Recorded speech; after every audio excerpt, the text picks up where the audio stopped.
Hey there, I'm Eternal, and I'm an Object Show fan who's on a journey to know everything about Object Shows. Let's play Object Catchup. Hello and welcome in to Object Catchup. This series where we discuss Object Show episodes right after watching them. Whether they're new or old, famous or unknown, it doesn't matter. We will get to it all. Now, for today, it is time to close off our chapter that has taken over a week to get to, which is Paper Puppets. As Paper Puppets is a gigantic series, we took a look at the entirety of Paper Puppets Season 1 in a video. We took a look at the first half of Paper Puppets Take 2, the first 10 episodes in the last Object Catch-Up episode. However, now it is time to see the modern era. Yes, the modern era, starting from episode 11, going over to episode 17, the new one. We will be watching those today, and we'll be discussing all about them. Starting off here with episode 11, which released on September 5th of 2021. As a reminder for where we were in Paper Puppets Take 2, we had just taken a look at episode 10, and I remember yesterday being quite mad at this episode because I started to get tired of all of the arcs being the same shenanigan. Of just characters don't communicate to each other, and therefore they don't understand each other at all and can't ever, grow. But I'm more accepting of it now. Let's see how it's gonna go in episode 11. Rainy Day. Go.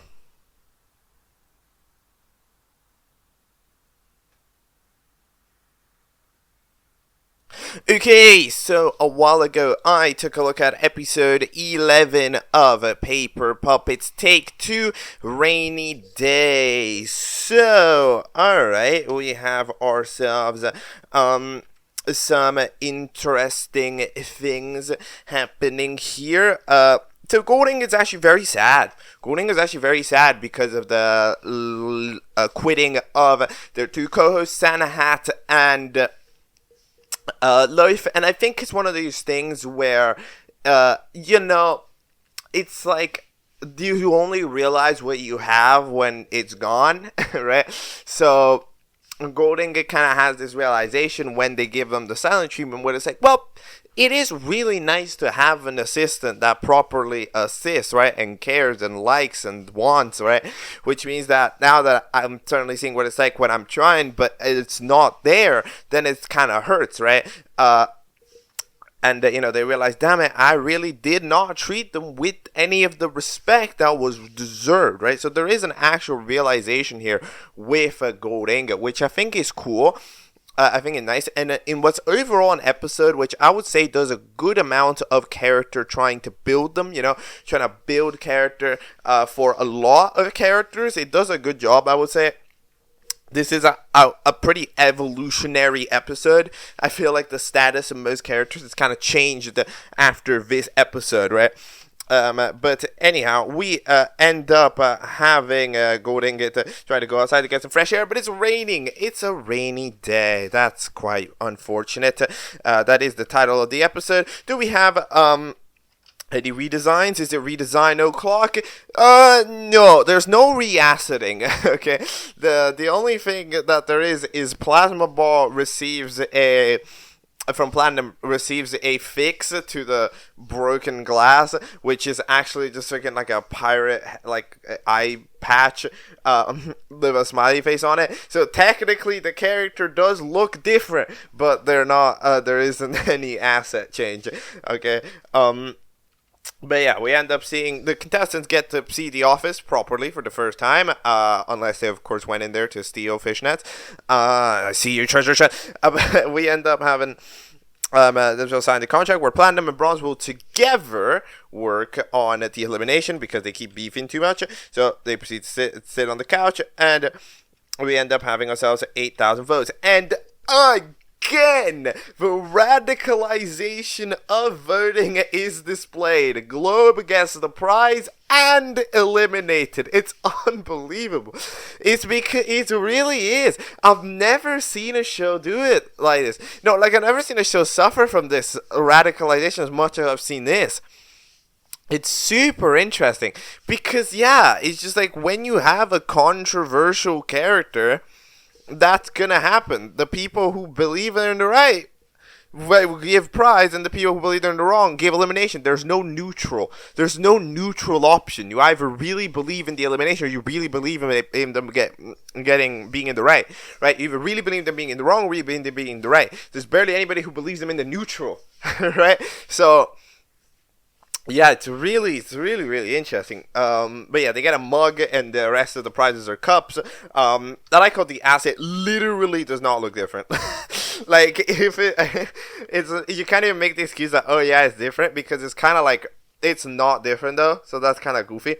But yeah, either way, we end up heading into the dislikes, where I said, Globe, they're getting eliminated over Milk, which had, a decent amount of votes, of course, for being the cause of injury to Plasma Ball. However, yeah, Globe's got to go through a bit too much. And then eventually we end up having a confrontation with Caramel Cube, as Caramel Cube's confused about what the hell they were saying. And it'd be like, what? Dude, why would Ace know? And it's like, I don't know, I got paranoid. Like, yeah, you should have just talked to me sooner. This will be the resolution to every arc in this show. But, you know, okay. Globe proceeds to dip off and jump down. As I said, we end up getting the eye patch to Plasma Ball, which, you know, looks a bit interesting. And again, Plasma Ball is very go with the flow. Like, like, the temper is short. Plasma Ball is a very interesting character, because, like, it's a short temper that deals with it, right? That's like because you usually, when you see a character, that those feel like two opposing ideas.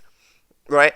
Because usually when you have a short-tempered character, that's a character that's gonna, you know, protest. It's gonna go like, no, I'm not doing it. You know, like all this stuff. However, Plasma Ball is an interesting variation of the idea, because Plasma Ball is like a short-tempered character that gets mad, that however deals with whatever situation they're in, right? Which means that, like, if their situation is that, okay, they're just giving me a fucking eye patch to cure it, I'll fine. Right, like, they're not despite the fact that they get mad, they don't protest it as much, right? They're not directly doing that, which is interesting, and it makes for a unique character, right? And I really do think that it's the standing out, it's making Plasma Ball slowly stand out, because it's subtle, it is subtle, it's like, not quite what you'd expect to be a character that stands out, but I do think that Plasma Ball is starting to slowly stand out a little bit more across the cast, because of this kind of dynamic that's a bit different. Anyways, challenge: fill a container with rainwater. They're you know, up to the line. Go. That's the challenge. Each team proceeds to do that. Is this a good challenge? I mean, it's fine. You can of course come up with various tactics to try to do it, to try to make multiple containers and all that stuff. Post-it note ends up running down to hide because they cannot get soggy, of course. Now, interesting, now I have to say the obvious details. Why the fuck have they not invented umbrellas in the Object Show universe? What do you mean? How do you all not have a single umbrella available? What do you mean? That's unbelievable. How? Where are umbrellas? There's no way. Like, what? It's like nobody even asked for one. We're just assuming they don't exist. You know, we're just assuming that umbrellas were not invented yet. So whenever there's rain, a character is just locked indoors. If you're a paper-based character, you just cannot go. Just nothing to it. And it's like they're not. The concept of an umbrella is not mentioned one time. Not once. It's unbelievable. Okay, bro. The post-it note goes like, hey, look, I gotta kind of chill here, I guess. Let's y'all do it. In the meantime, Treasure Chest ends up being fully done with Journal. We've actually had the swap of the dynamic here in this episode, as Journal tries to help, and then Treasure Chest goes like, wow, whatever, stay here. So then we just end up getting pissed. And surprisingly enough, Ukulele and Bubble Wrap agree, which I'm surprised by. To be honest, that is actually surprising to me. That I didn't. I mean, I guess I didn't know where the opinion lied on Bubble Wrap and Ukulele, but you know, I guess they were never against the leadership style of Treasure Chest, right? Which means that in general, I think that they are looking all right. and they do seem to now agree with treasure chests, making this trio, which is something. But yeah, Journal is getting cooked in this episode, because right after we end up having themselves hit up. Well, it's actually not right after, it's actually later. Well, I don't know, later in the episode, Journal ends up going over to Post-it Note being like, hey, look, yo, we should get some work done. And Post-it Note, which, by the way, as a side note, I am growing into liking Post-it Note again. Alright? Because Post-it Note was the character that was done no justice in Paper Puppets Season 1. Then in Paper Puppets Season, here in Paper Puppets Take 2, we're kind of, it was kind of lower down character, right? However, I am liking Post-it Note a lot, especially the voice. Such a good voice, dude. It's such a good voice, dude. I woke up today and I was like, you know that Post-it Note, I like it now. I like that voice. That's a good voice. I'm into it. Then overall, it's sort of a nicer character style, what Post-it Note is currently, than what Post-it Note was back in Season 1. Because Post-it Note back in Season 1 was very kind of, generic nerd character. And while you can clearly tell that Post-it Note is a smart character, there's not the show-offiness is gone, right? And having a smart character, right, who will show off their smartness, but like not necessarily in a show-offy way, is cool, and it is interesting, and I think it creates a better character. So I am liking that. I'm liking how certain characters are built. Absolutely. But anyways, we end up having Journal be like, what the hell, dude? Do you want to relax? The world is at stake right now. And it's like, Journal, calm down. Yeah, deal with a traitor and stop an evil genius that no believes coming back. You're telling me to calm down. But yeah, we end up having the situation where Journal is treating it as an obsession, right? Which, yes, absolutely. Because, like, I've said this immediately. This is not saying this isn't a big deal, right? But, like, it's not a big deal for you. Because it's not who get like you in charge.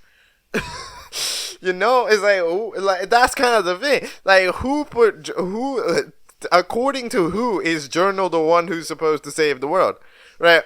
There's like this thing. That's all. Other than the fact that I still have no fucking idea what the work is. Like, what is the work? I'm still like, it's like nobody put you in charge, mate. It's like just cause you fall down a room. And then a monster looked at you and said, I'm going to drag you to the Mr. Hand room. I'm like, that's the, like, what?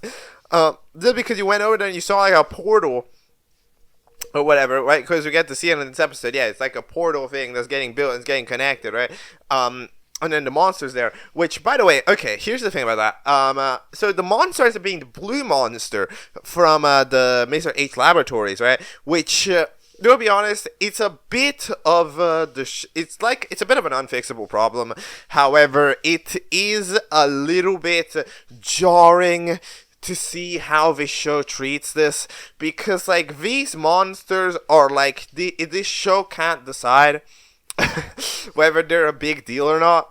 Because, like, in episode 1, it's, like, big is just super scary. Episode 3, also super scary, right? But then eventually, as episode 3 progresses, they get less and less serious. Like, the monsters, in a way, especially episode 3, part 2. The monsters in episode 3, part 2, they are treated like a joke. Like, just the objective. They are the punching line. They're the punching bag of the jokes. Right, where you get touched by a chair and do it. You go in the elevator, it's fine. Right, like those monsters are not considered scary by the writing of their own show. Right, so now we're going back here, and apparently this super scary monster is back here again, and Journal is afraid for their lives. And you see how like there's a bit of a what. There's a bit of like, okay, or am I supposed to take these monsters as a super scary thing that nobody can face? Because, like, again, we've seen it. Freaking bubble wrap through a chair, and it worked. Just freaking throw a chair again, go in there with a chair, and you're looking good. You know, it's like it doesn't look as scary as it sounds. You know, like because of that. But I'm just gonna choose to ignore that and block it off. Okay, I'm gonna see the current setting is that these monsters are scary, and I should be scared of them. Okay, so okay, sure, all right, let's go with that. But yeah, the journal thing is intriguing. It's the main issue is just that it's kind of journal wanting to take on so much responsibility for everything, right? Being super selfless to the point of being like, I must save the. It's like you see, it's being selfishly selfless. Right, because selfless isn't the correct word, because they are putting everything on themselves, which is selfish. However, for the sake of the world, which is selfless, right? So they're being selfish, believing to be selfless, right? Which is an intriguing situation, right? That's going on.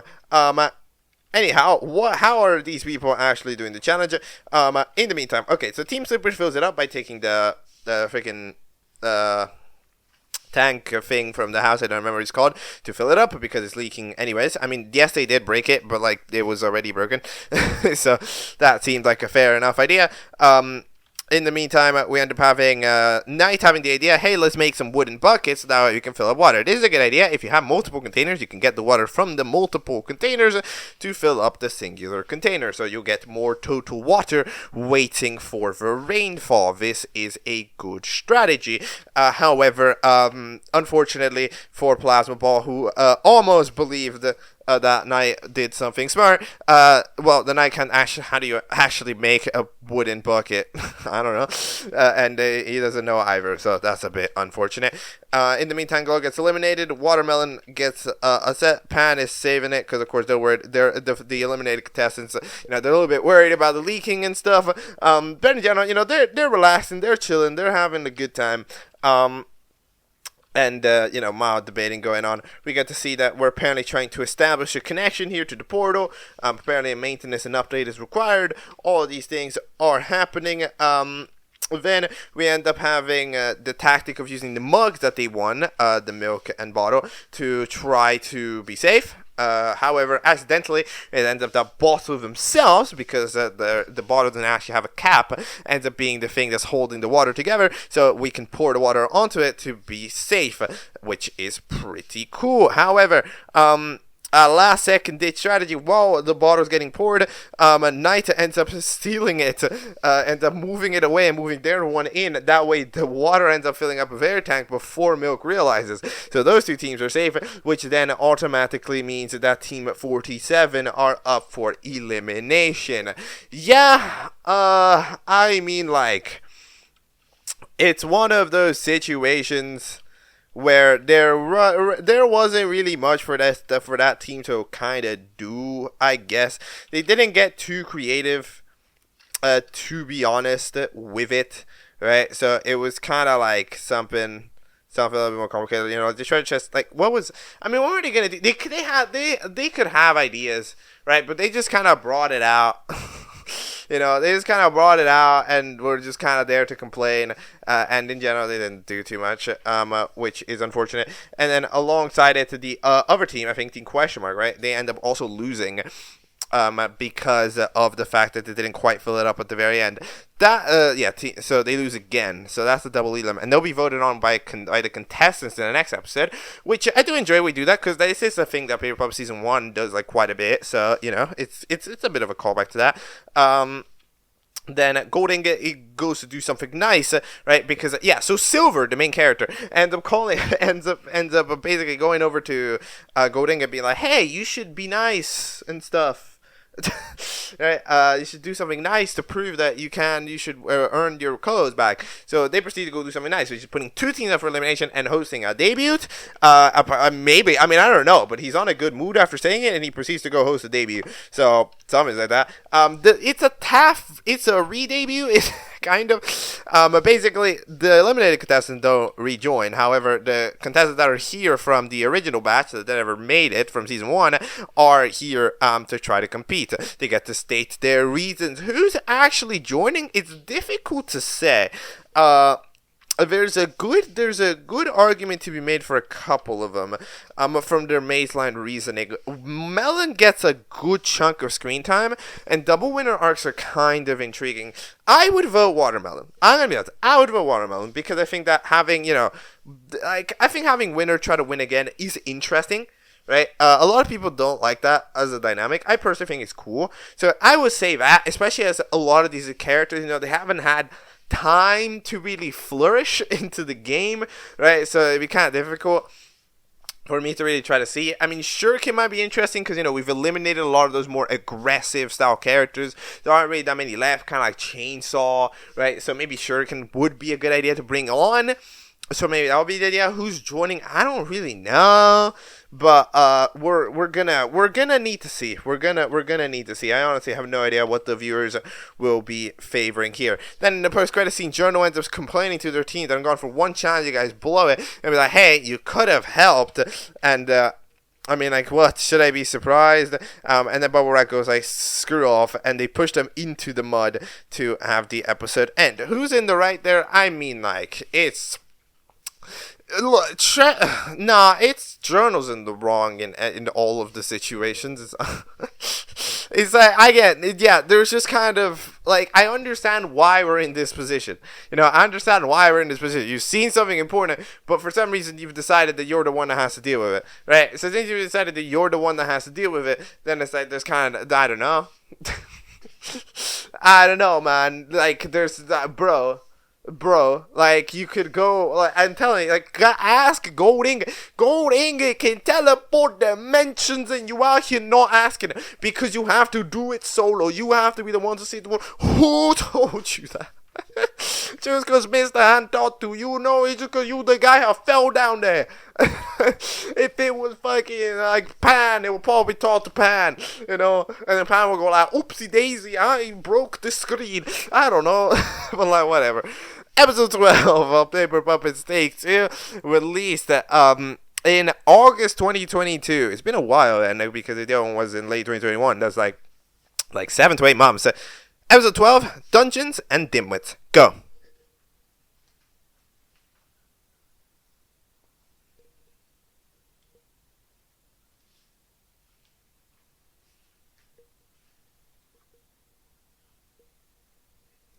Okay, that is episode 12 of Paper Puppets Take 2, and I told you Silver was going to be important in an episode. I told you it was going to happen, and it was any day now.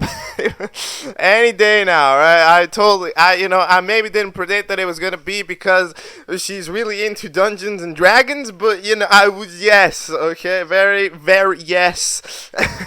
So, okay, let's talk generally about the episode here. So, the topic of this episode is they're playing D&D, or what as they call it in universe, Super Dungeon Ultra, whatever.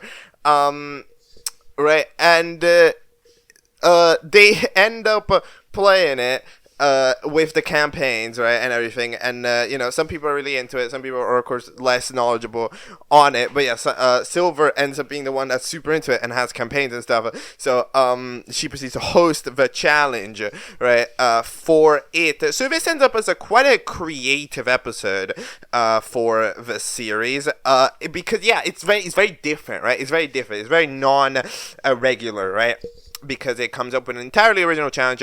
I mean, okay, is it an entirely original challenge? Yes, but okay, it is an entirely original challenge. I think I'm getting confused because I swear there's like a Teapot episode that's like vaguely similar, right? With like the net, or is it a BFT? What episode is it? There's like a episode where they do like a Payload does like a rough Dungeons and Dragons, but like overall, it's a unique challenge, and it takes full advantage of the nature of Dungeons & Dragons to utilize it as the concept for the challenge, because it's a complicated concept. It has to utilize, yet again, a masterful capability in pacing.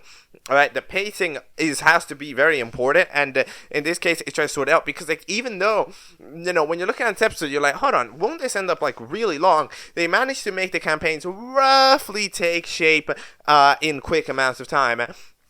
because of doing that, and it manages to keep the pacing, to keep an episode relatively contained, right? I mean, it's still 10 minutes longer than like the last few. However, it contains it to about the minimum that it could be, right? While still having the details that are necessary, right? So we have cool.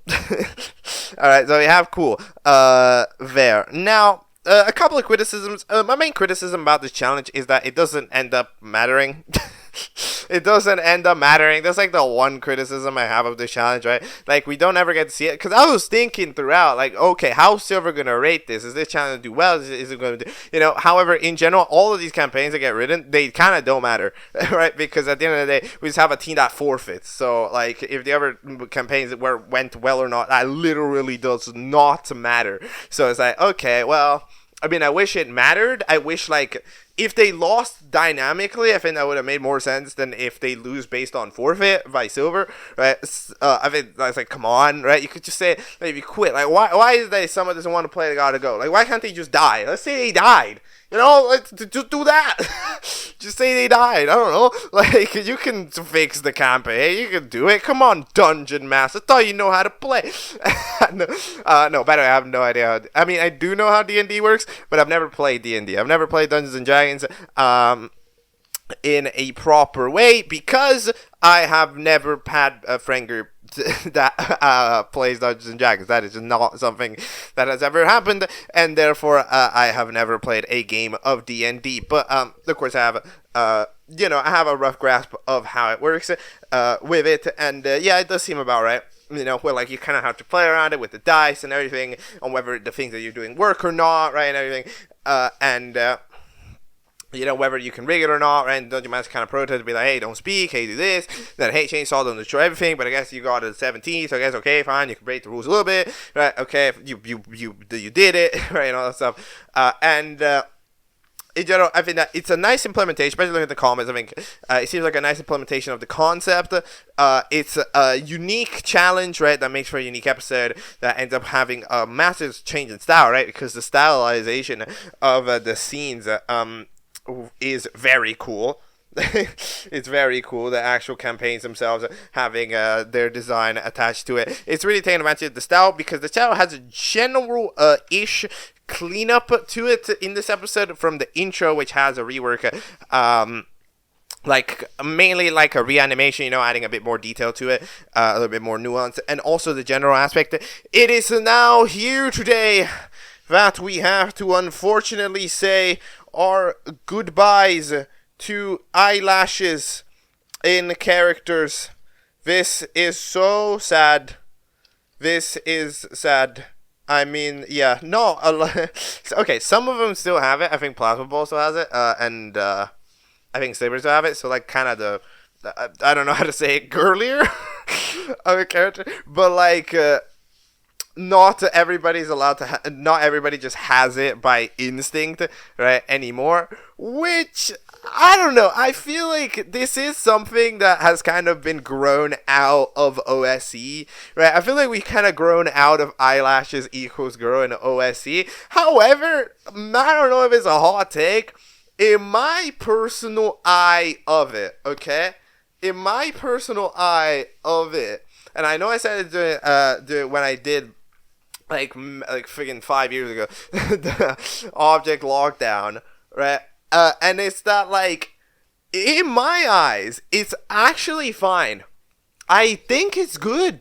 I'm gonna be honest, like, if it doesn't have it, that's fine. But I think that it's a good indicator, and it creates a nice, like, average change between character, right? Because other than the design nature, you know, the limbs for the characters, they always end up the same, right? So, like, having this change, right, having this, like, proper kind of, like, body change is, in my opinion, a relatively nice. In the same way that, you know, usually, like, even two people, they'll have, like, kind of hair color and everything, but other than the object changing, right, the actual limbs and, like, neutral part of, you know, the part that every character has remains exactly the same for every character, right? So having a natural change, like having eyelashes and stuff, I do think is good. I do think it's good. It's a nice variation. The same way that, for example, like, Plasma Ball just, like, kind of keeping the eye patch, which they don't have to do, Right? But like they keep it the iPad, like it's nice because it creates an immediate differentiation on a part of the body which every object has, right? So it creates a differentiation. So that's why I think having the eyelash or no eyelash, I think that's actually good. And it, again, I think that like having a distinction between girl character and non-girl character, that's perfectly good. You know, that's like fine. I don't see problem with that. I don't see problem with that. I think that's useful. You know, so like I'm personally actually for it, right? So when a show does it, I wouldn't ever say to remove it, right? I think they're removing it. I think it removes detail from character, you know, because like, it's actively making a character simpler. Right, like I don't know, a character like Bottom Milk, like they've gotten simple. Their designs are now simpler because they've removed this feature of them. Right, when it's like I don't think you need to do that. You know, like in general, like it's fine. But anyways, let's talk about the event. So, Thunderstorm is incoming, so that's bad. So everything has to be hosted indoors, which is why we end up hosting in the garage, which is downstairs. Rejoin everybody else there. Now, who is going to rejoin? It ends up being none other than Cup, just about, with 30 more points and votes from Fridge, who nearly joined. Why? I have no idea. I'm just gonna be straight up with you. Do I know why? Nope. I don't. There's some people like Cup, I guess. I mean, people like Fridge, I think, from season 1, but like Cup, I don't think people cared about Cup, but like, I mean, I guess Cup was useful, right? Did they talk? I'm trying to remember like who talked to Glashard, but I don't think it was Cup, but like I don't know, it was somebody, but. Either way, things are happening. They end up giving out the credit, and then we have the renewed intro. If you're curious what I think of the renewed intro, it's good. It's good. It's just kind of the current intro, but with a bit of a refresh. So that's nice. Then we still have title cards. I think at this point just tradition, right? We don't need to have title cards, right? And again, this show does always try to look cool. That's just something that's always tried to do. So yeah, Cup joins, and then we end up having the eliminations where we get to vote it. Now, I'm gonna be 100% honest. I I completely did not understand how this works. So like, hold on a minute. They have to arrive to a unanimous conclusion about who they're voting out. Okay? However, for some reason, alright, they need to arrive to a unanimous conclusion about who they're voting out, but we just automatically decided that Team Bracket votes off Team 47's member, and then Team question mark votes off Team and then Team H votes off Team question mark's member. Like, that's just not, for some reason. For some reason, that is just a decision that was made. It was just that, okay, yes, you have to unanimously decide, and then that. Which is like, I don't know. I thought it would have been cooler if the teams had to agree with each other, right? Because then it would have been like, okay, yeah, sure. I mean, the teams will agree with each other, but like the teams agree with one another, but team from team, you know, having to actually do the conversation there to try to collectively get somebody out, I think would have made sense. To be honest, I think that would have been logical. Right, but either way, no. So, all right, we end up having the eliminated character from Team H being the decision that Milk has to go because you injured Plasma Ball and you know that's you can't do that. Fair enough.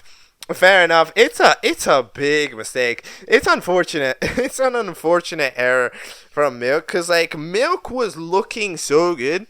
Like, Milk was never getting out, and then this one action has just immediately tanked Milk to, like, must get out immediately, right? If Milk just didn't do that, that would have been, or just even just missed, like, it would have been okay. But the fact that hit happened, just immediately in one fell swoop put Milk to top contender to will get eliminated very soon. It's unfortunate. Milk drops by, and then eventually on the other team, we end up having Chainsaw go like, well, I shouldn't vote Treasure Chest, that's too easy. So let's vote off Bubble Wrap instead. That way you have pretty much no allies left. Bubble Wrap ends up giving an envelope to Ukulele. We don't know what it says. Did Ukulele even read it? I don't think Ukulele read it, to be 100% honest, right? Because, yeah, it's still closed when you store it, so Did you not read it? You didn't read the envelope. You just were like, okay, like you're sad about it, and then you don't read the envelope. That's kind of weird. I mean, I don't know. I feel like you should probably read the envelope, mate. All right. I mean, I don't know. I mean, okay, sure. I don't know.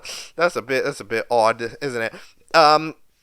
And then Team Bracket ends up using their tactics to get Ukulele to join their team. And, I mean, they do that. Okay, so, alright, let's talk about this for a moment. Because, what ends up happening here is Team Bracket has they're kind of villain. I want to say Team Bracket are, in my eyes, are kind of the villain team. You can tell because they're the one that do the mischievous tactics, right? They're the mischievous team. They're the team that's playing the game tactically the most, right? Because other teams, they're just kind of trying to play, but they're like worried about something or other, right? Like Team Question Mark and Team H, they're just kind of playing, and then Team 47, right, they've been too distracted, right? Even then, like, Post-it Note on the other team has also gone distracted. Like, there's been some big distractions actually occurring in the other teams, and therefore Team Bracket's just taking advantage. Team Bracket is thinking it through, right? They're thinking through mischievous tactics, and they're thinking through manipulative tactics, and they're actually getting it done, right? I remember saying that Team 47 was still strong without the absence of those three. Yes, but like immediately after we proceeded to have Journal go schizo and Treasure Chest go fucking insane. They both just obsessed over two completely different things. So like, yeah, from that point, there's not much else left to that team if the main components of it just completely bail on everything, right? So we end up having everything else do that. Battle Dungeon Ultra ends up getting made, and we now end up having them geek out with the Knight over it. Of course, the Knight plays D&D. I mean, that's obvious. that of course you can tell from their general stance in life. And then we end up having the actual campaigns themselves. So the campaigns themselves, which take up the majority of this episode, are cool. I will say they're a bit uneven. Like Team H is just kind of like, yo, you gotta get through some leaves. You gotta get through some vines and stuff. And in the meantime, the other one's like, destroy the undead dragon. It's like, okay, I'm sensing some imbalance. But like, other than that, it's kind of things are happening, right? Again, the stylization is really cool. It's really cool. There's nothing to say about that other than it's fire. We end up having yet again Chainsaw ending up being a princess in there and everybody else ends up kind of course memeing on him until Chainsaw eventually gets too bored to actually do much. And the Chainsaw eventually manages to protest successfully by getting a high roll against the friggin' Dungeon Master, and they end up, which I mean, against Dungeon Master, and they managed to freaking chainsaw, flamethrower, jetpack, boom, right? And it's like, yeah, it wasn't looking good, right, for the rest of the crew here as we were heading towards this situation. But yeah, they finished their campaign. The Vine campaign ends up being finished pretty creatively, right? We end up having the Knight, after the sword breaks down, having the Knight, you take their shovel and use and grow it, right, using a spell, and they end up using it. This is a creative tactic. I think this would have won. I think that the Chainsaw one would have probably lost, right? Because like, for as much as it can be funny to have the rewrite, I think that like Silver, who's judging, right, who'd be very into the Dungeons and Dragons, I don't think would be a huge fan of like just completely disregarding the concept of your character, right? They have too much pride to get put into your character or whatever, right? So I think that they would have lost. I think that they were on the chopping block until Team 47, of course, shot themselves in the foot for the 1 millionth time. In the meantime, we end up having Cup's team. So Cup is still in a the Cup is seeming like we're giving them the personality of kind of like the clumsy one, which is a good personality trait to have on the cast, to be fair. It seems like Cup's taking the army of the clumsy one. That's a bit happy. that's kind of happy to be there, because that's not any character in the show. There's not any character in the show who's clumsy as their character type. So I mean, Cup sort of being assigned it in this cast, but if in the terms of how, of course, they perform in the D&D, but also kind of like in general, it does seem that it's good. So that's intriguing. I am interested in seeing Cup a bit more in general, especially now that this team is doing their thing. I mean, I don't know. This team is kind of like, it's a team, you know? Like, I kind of need to see how much Post-it Notes involvement with Journal is going to be, right? Because it seems like Post-it Notes didn't really want to bother with it that much. But, I mean, I think they still wanna, so something's up with there. They end up falling into 1 million traps. To be fair, right? Even though Cup falls into half of those traps, how the fuck are you supposed to know? It's just the ground, and then it's actually, the ground goes down, it's a button, right? Like, there wasn't much to do. Especially when, again, you gotta consider that it's a D&D, so they're not actually there. They're just being like, I take a step forward. But then you probably have to go to the Dungeon Master and be like, I scout out the next step, ready to take a step to the next step, right? Something like that, right? That's how D&D goes, right?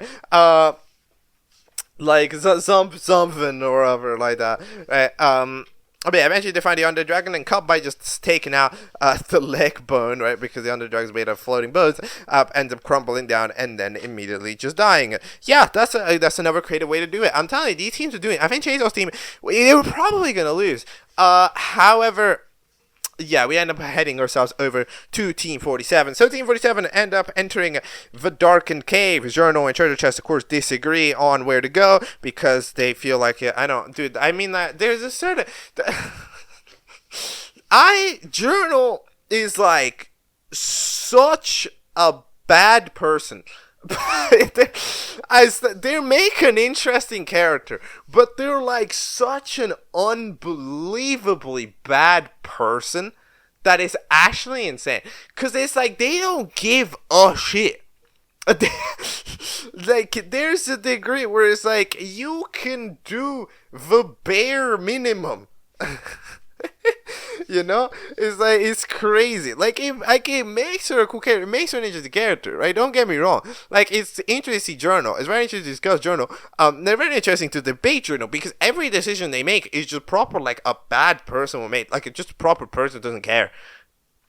You know? Like, at the end of the day, like, Journal is at the forefront egotistic. Absolutely. If anything, that. Journal is egotistical at the heart, at the soul, dude.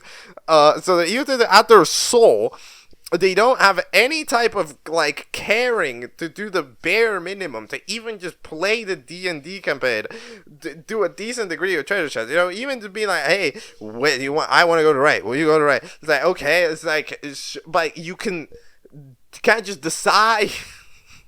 You know, and then it's going over, and then when Journals, and then even if Treasure Chest talks to you at the end of it, it's like, it's crazy, right? But anyways, yeah, what ends up happening is that in the middle of the D&D campaign, as Journal walks in, we end up having the scene of Mr. Hand suddenly appearing, and it ends up becoming a little bit tense after the laughter. This is a good scene. That is a good scene. That is a good individual scene, by the way. It's very... The tenseness of it is constructed again, and it's nice. Again, yeah, it does seem like we're treating these monsters back from being a serious thing rather than doing it. Again, I'm sorry, that episode 30 part 2 just ruins my immersion of these monsters completely, because they're not scary. They're not scary. I'm sorry. Bubble Wrap beat them. Bubble Wrap beat their ass. and now I'm supposed to be worried. But like in general, we end up having them scream and then eventually run out into the cold and into the thunderstorm. And then when I talk to Mr. Hand and it being like, yo, look, so the way you've been asked because of Mr. Hand is not because of me. And then Journal gets upset. Why does everything have to revolve around you? I mean, like, it's a question. Okay, here's the deal.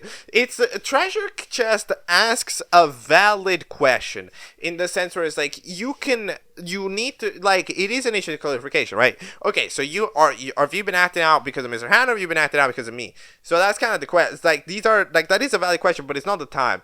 right? Like, it's not like you have to sort out why you're like what you're doing about Mr. Han. Like, what are you seeing? What are you currently thinking, right? Rather than doing it, because like the thing is like as far as we know, okay, as far as we currently know, right? Like, Journal is just hallucinating. Just straight up. Right? Like, it's just dreaming. I don't know what they're doing. But, like, they're just hallucinating right now. Because it's like, okay. Oh, here's the deal. Maybe not, right? But as far as we're aware, yes. Because it's like Journal is just seeing things and then waking up. Because, like, you can tell in the train, right? When... I think, right, it was Treasure Chest, right? That scene as well. Yeah, who goes in the train ride, right? But like then they're going over to with Journal, right? Even then, it's Treasure Chest who wakes them up, right? It wakes them up like, hey, you fell asleep, right? And when you fell asleep, you hallucinated it, which means that like I'm pretty sure that Mr. Hand is like the Journal isn't like. Maybe not. Okay, to be honest, okay. The reason I say maybe not, all right, I'll tell you, is because I do. From looking at how the show's treated it, I do think that these scenes are real. Okay, I do think that the storyline that's gonna play out is that like, oh, Mr. Hand was invading your mind. Is this evil technology from the other world? Right, I do think that's what the plotline is. However, by currently what we're seeing, there's really no other way to imagine it other than this Journal's fucking hallucinating, right? Like they fall asleep and you see they wake up for like if it's from a nightmare, right? Like, it's something. The first time was probably real. Maybe. I mean, yeah, most likely. Like, the first time would be real. But, like, the other two times are, like, they just make shit up. You know? Like, the cave is real. The other time's real. But, like, the times you see Mr. Hand, that's just hallucination. So... like, at that degree, it's just some of that. But yeah, you have to sort out what is happening directly before you ask whether it's your fault. But anyways, you end up trying to come back to the office. Journal ends up taking into consideration, and of course Journal doesn't say yes. Journal is too important, trying to save the bitch-ass world and do anything about it. And for some reason, not telling anybody. Journal. But, yes, we end up having... their team get disqualified because of it. We end up having Treasure Chest do it. You could have, I don't know, Silver, you could have given a little bit more of an effort. It's not fair. But yes, Treasure Chest up for elimination. And then we end up having the two people up for elimination. So, this is an interesting elimination, because both of these characters are really flawed, right? Like, you can tell that there's an egotisticalness going for both of them, right? Like, there's this... like, as I said, I think back in the Carnival episode, I think the episode after Carnival episode, that, like, Treasure Chest is definitely a self-centered character, right? Who always puts the moral line right below what they currently are doing. So, like, they steal stuff, but they don't steal stuff as much as Chainsaw, so that's bad, right? They'll do these things, they'll think of themselves, they'll think that everything's their fault, right? Like, they put a lot of responsibility on themselves, and in general, they are very self-minded, right? This is true. However, Journal is like that, but 1,000,000 times. However, despite the fact that they're just being extremely inconsiderate to everybody else, regardless if they want to help or if they don't want to help, they're being extremely inconsiderate to everybody else, just being mean, right? Is it okay because they're trying to save the world? My opinion, no.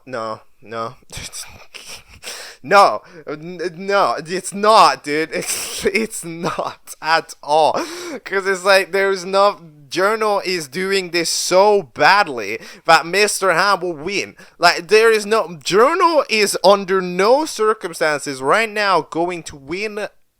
going to do anything, right? Because that's kind of the thing. Because like Journal's doing everything. Oh, I have to go to work. Oh, I have to save the world. But like, I'm gonna be 100% honest. You're failing. You're flopping super hard right now because it's like you're not doing anything. You're just sitting there doing work or whatever the hell, and you're just looking at it. And every time you see anything that even remotely mentions anything, you just leave. Like, you just end up like, what is the work that you do? It's unbelievable. Journal's work involves doing nothing. You walk over to the portal, you see the guy, and they do da on the computer, and then you leave, and then you don't do anything else. And it's like, what are you doing? Or it's like you look at the freaking notebook, it shows the portal, and you can clearly start to understand, okay, yes, the portal is where Mr. Hand's gonna go. Am I gonna do anything about it? No, I'm not. No, I'm not. I'm not gonna do that. Am I gonna tell someone? Am I gonna tell Gold Ingot, famous multiverse time traveler that can send anybody to the common dimension anytime? Oh, no, I'm not gonna do that. Why would I ever do that? It's like, dude, what are you on? I have to say the journal gets out. I have to do it. Maybe not. I'll be honest, both of these people getting eliminated is fair as all hell. They both deserve to get out massively. But let's say that journal gets out. But as far as I understand about voters... As far as I understand about voters tend to not like characters that disregard the competition. So I think journal now makes more sense. Mildly. But it's kind of there. It's like 60 to 40. So, we'll need to see. But yeah. What was this? Oh yeah, Melon ends up getting kicked out of there, because he didn't like cornhole and everybody else likes cornhole for some reason. Melon is there in the court, just saying, there's like a waterfall over there, maybe you can go back. No. But yeah, I've blabbered on about this episode for significantly too long. It's time to head to the next, episode 13, which, let's see when it released. If this was August 2022, episode 13 was March 2023. So yeah, it's roughly at like a 7-month-ish production window. Episode 13, Living on the Edge. Go.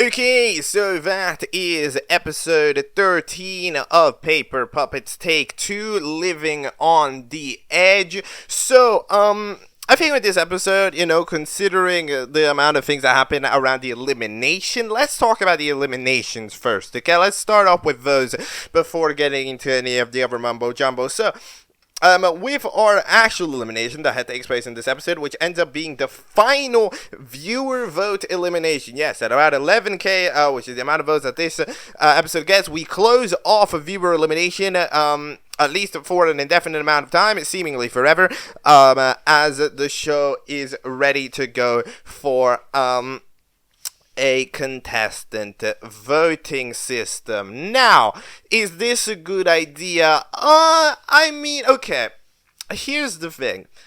It depends.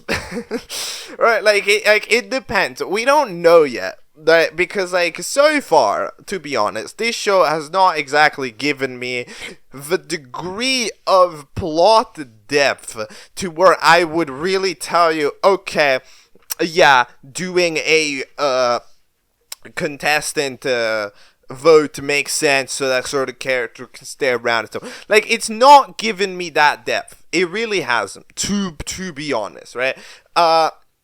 Because, yeah, it just hasn't. However, I don't know what it's planning, right? I don't know what it's planning because there's a whole thing with Journal, right? So Journal gets eliminated in this episode, and that ends up being, I guess, the big turning point for that. Now, yeah, so based on what I'm currently seeing out of, if I looked at episode 1 to 13, I would say that viewer voting makes sense for this show still. I would say that viewer voting has complemented this show pretty well. I don't think that it's really acted as a massive negative to it. To be honest, the characters that fucked up get eliminated. That's how that works, right? And it seemed like that all makes sense. In general, unless of course, other tactics, the characters that would usually get eliminated, right? So I think that that's made perfect sense. If you're voting for the show, makes sense, right? So that's why I'm a bit unsure. But we need to see what it decides to do, of course, with the whole Journal shenanigans, right? Journal, which is entirely not present for this episode.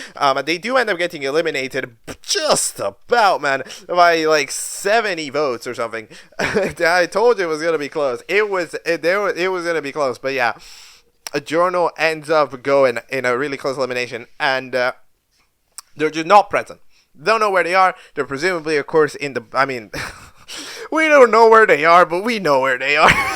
they're either in the Mr. H laboratory or in the waterfall. It's like one of those two places, you know, because they for some reason are obsessed with trying to save the world. Yeah, they're all doing that. They get no screen time in this episode, so I don't know. Good luck to them in their overbearingly selfish quest to do that. No more teams.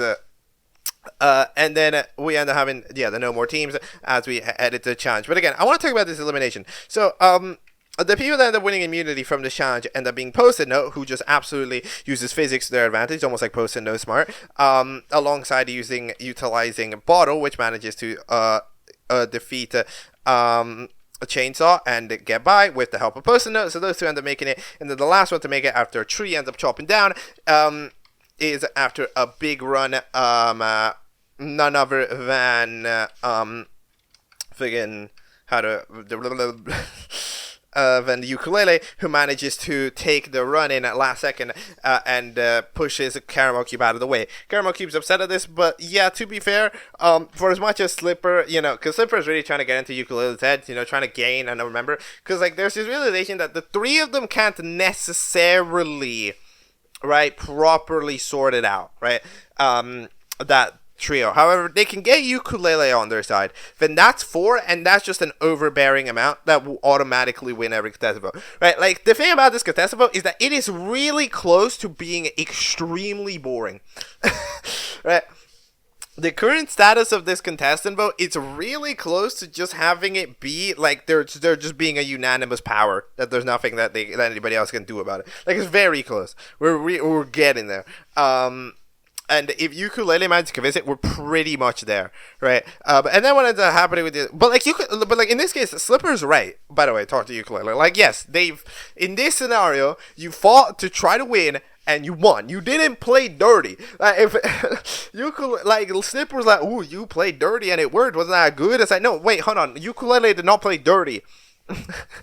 Playing dirty is unnecessarily sabotaging other people or cheating to get your way. Now, yeah, sure, you technically pushed Chocolate Cube, but you needed to do that to win. So that is for personal gain, right? It's not like necessarily just sabotage, right? Like, for example, when the Slipper pushes the fucking catapult, right, and that makes the Night Helmet fly out of everything, right? Then that makes Night Helmet fall out. Then, like, that is just playing dirty, right? Because, like, it's playing for the negative of the others, right? While at the same time not necessarily causing you to win, right? It just harms others, right? It sabotages others, but it doesn't necessarily make your team win right there at that moment, right?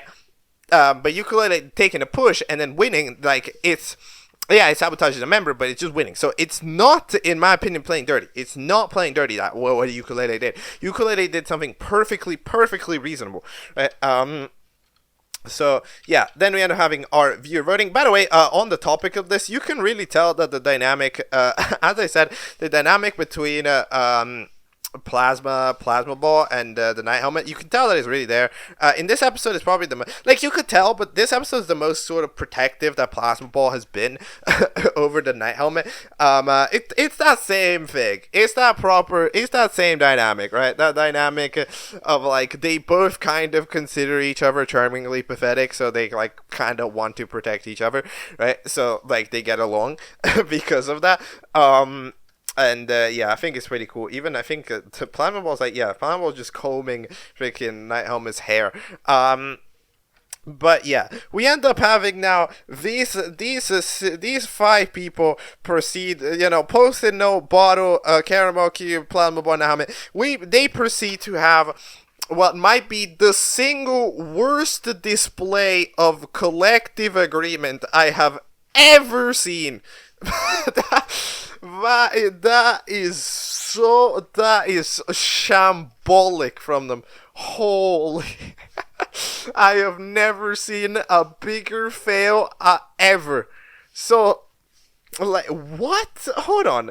What is the idea? Wait a minute. Let me try to figure this out. So, Caramel Cube wants to vote out basketball because basketball is useful. Okay, sure.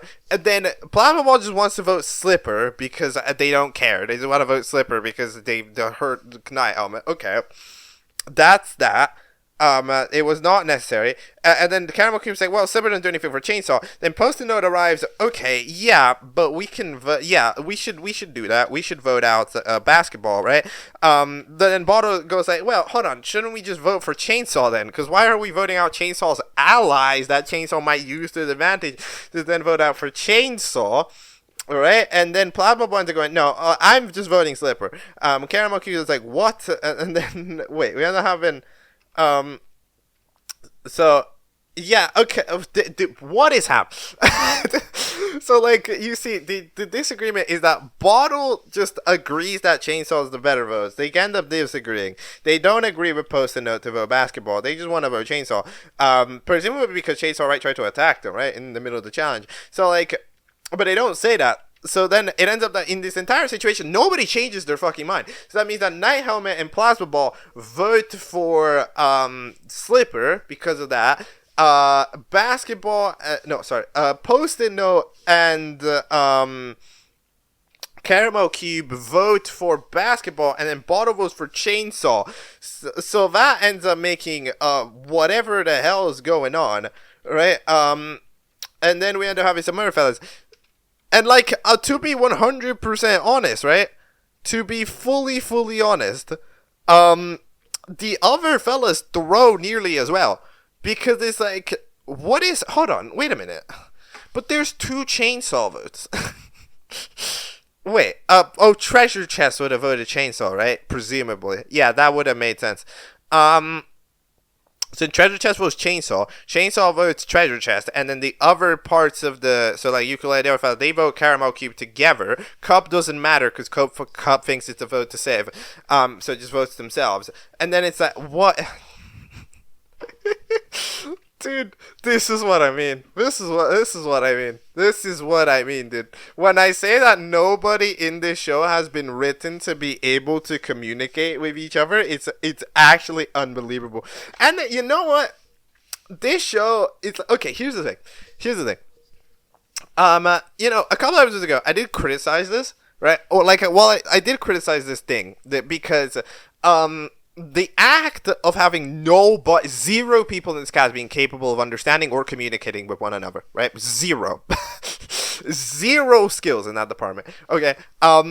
It caused, for example, something like a really annoying episode 10, right? Where, like, every arc is the same bullshit, right? Because it's for the same reason, right? It's for the same problem. Because everybody in the cast suffers from one shared problem, which is a failure of communication. Whereas nobody in this show that has good communication skills. Nobody.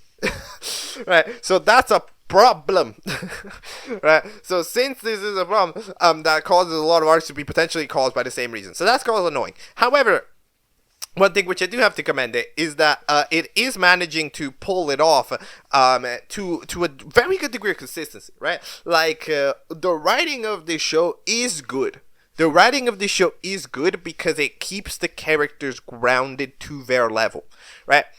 Like, every character here has a rough, like, while, their logic might be dumb, right? What the logic that the characters are actually using is dumb. They are consistent to it, right? Which means that this is well written.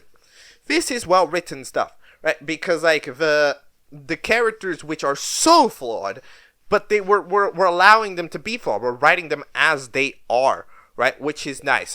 So, like, well, I've not really talked about it, because I'm mainly busy, dissing the characters, right? Like, in a sense of, I'm dissing the characters, like, within the plot, like, in universe. But out of universe, this is great, actually, right? This is great, because there isn't a character that's just correct. There isn't a character that's just right. The characters, they debate each other, they're wrong, they have the flaws, and they have, they have good things, like for that journal Treasure Chest, none of the two are in the right. Like, they're just, none of those two characters are in the right. They're both wrong. They're both in the wrong at the same time, right? So that is that is the thing that this show really is amplifying, and it really is, making it feel really alive, right? Like you'll notice in these chats about the show, like I am alive. You know, like I'm talking about it. I'm probably going. I'm going fast. I'm thinking. I'm shouting a lot, right? Because like these characters. They are intriguing. They are interesting, properly, right? To witness, to see, right? Because they have depth. There is depth to these characters, right? So for a moment to talk about it, I do want to take this moment, at least here, to properly say that, okay, yes, while I'm talking about these characters and the fact that none of them can communicate, that it's like, this is a writing skill, though. You can tell. Because the fact that they've managed to remain like this, it implies that this show is intending to do it like this, right? Which means that, like, it's written well. You know, like there's an understanding of these characters, and it makes the show feel very alive and very organic. That's the biggest power to the show. Currently, whereas in certain episodes ago, I would say still episode 10 especially, it suffers from the pitfall. In episode 9 also it was kind of meh, but like I feel like those two episodes in my opinion were kind of a weak point, but like in general, I do think that it's managed to make it feel really organic and really solid now, right? It just sometimes falls into the theoretic pitfall of like when so many characters have the same flaw, it ends up making similar arcs. But currently it's not doing that, and therefore it manages to be very strong.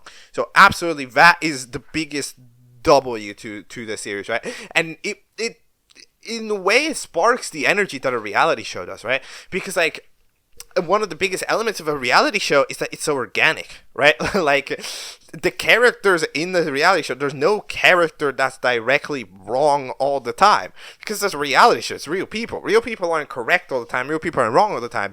So that makes it, you know, an intriguing, compelling watch, because your favorite person might still say something wrong or still do something wrong, right? Or the worst person might do something right, and then you need to directly debate and discuss and see like where the morals are and where the decisions are, right? So that's one of the main reasons why reality shows are interesting. You root for the person, and you really get stuck into the shows, thinking about the people in it, right? Because they have depth, because a human has depth, right, to the way they think, right, which means that, like, in a reality show, you really get attached to you know, I'm saying the characters, because in a reality show, you know, it's edited so much that there is a character on screen, not just directly the person, but, like, it's, it really does feel it, and this show, it's probably one of the best, at least as far as I'm seeing, to keeping characters really organic, right? You know, while I'm gonna go, you know, heading towards the next section, back into, you know, general, just talking about it in universe, you know, discuss the characters and be like, what the hell's Journal doing? Right? But, like, even though I'm gonna go back to that, here right now, I actually want to say, for writing of these characters is really good, and it keeps them really organic and really solid, and they have depth, except Cup. Cup is just, for some reason, really stupid. not much to it. Cup is just really dumb all of the time. Not exactly sure why. Not what happened. Not sure. I don't really. Okay then. Not really sure who decided that Cup needs to have 3 brain cells and actively kill themselves like multiple times. But okay, cool. You do you, man. You do you. I mean, like, this is what we're doing. Then, like, this is what we're doing, right? Like, I guess it's like, all right, then, don't really know what's going on with Cup. Cup did also just rejoin, but, like, I mean, like, that. Come on, you thought it was a vote to save? What? How? Like, I understand that it's the gag, but how? That is not, like, how is that a mistake you're making? I'm not even gonna lie, Cop would be the type of person to vote in the comments. I'm gonna be for real with you. But yeah, there is nothing else.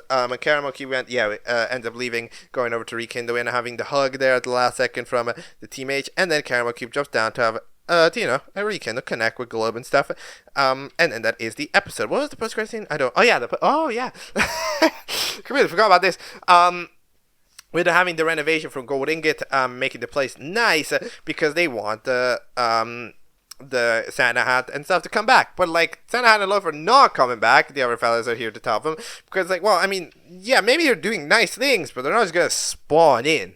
Right? They're not just going to spawn in, and either way, you need to go prove it to them. Right? Like, you can't just do it. hear me out. What if Gold Ingot makes the challenge to find Santa Hat and love, and then and then the person who does it is immune? Is that that feels like that's like a Santa Hat challenge idea, right? That feels like a Santa Hat challenge idea. I'm gonna be honest. Like that's bound to happen, right?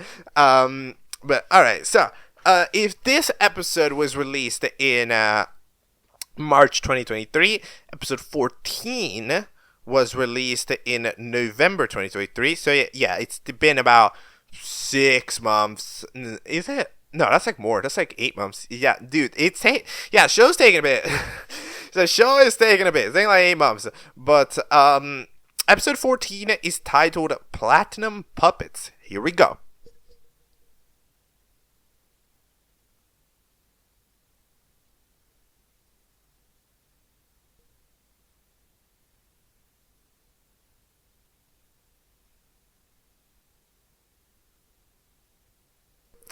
Okay, that is episode 14 of Paper Puppets Take 2 Platinum Puppets. So, so remember last time in the last episode chit chatter where I said, hey, look, it will take very little, for the evil crew to officially be just the overbearing crew that will absolutely just have the say in every single elimination.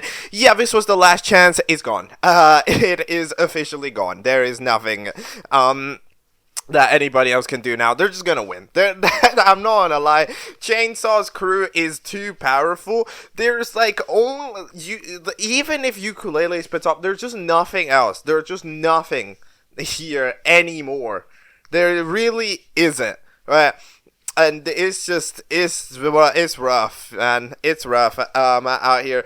And either way, let's start off from the beginning, okay? So we start off here with Gold Ingot. So let's do this. This is the main plot line. Gold Ingot proceeds to leave because they need to find Santa Hat and Lope, because they want to make things right. They want to have them be proper co-hosts. They want to properly do their job, right?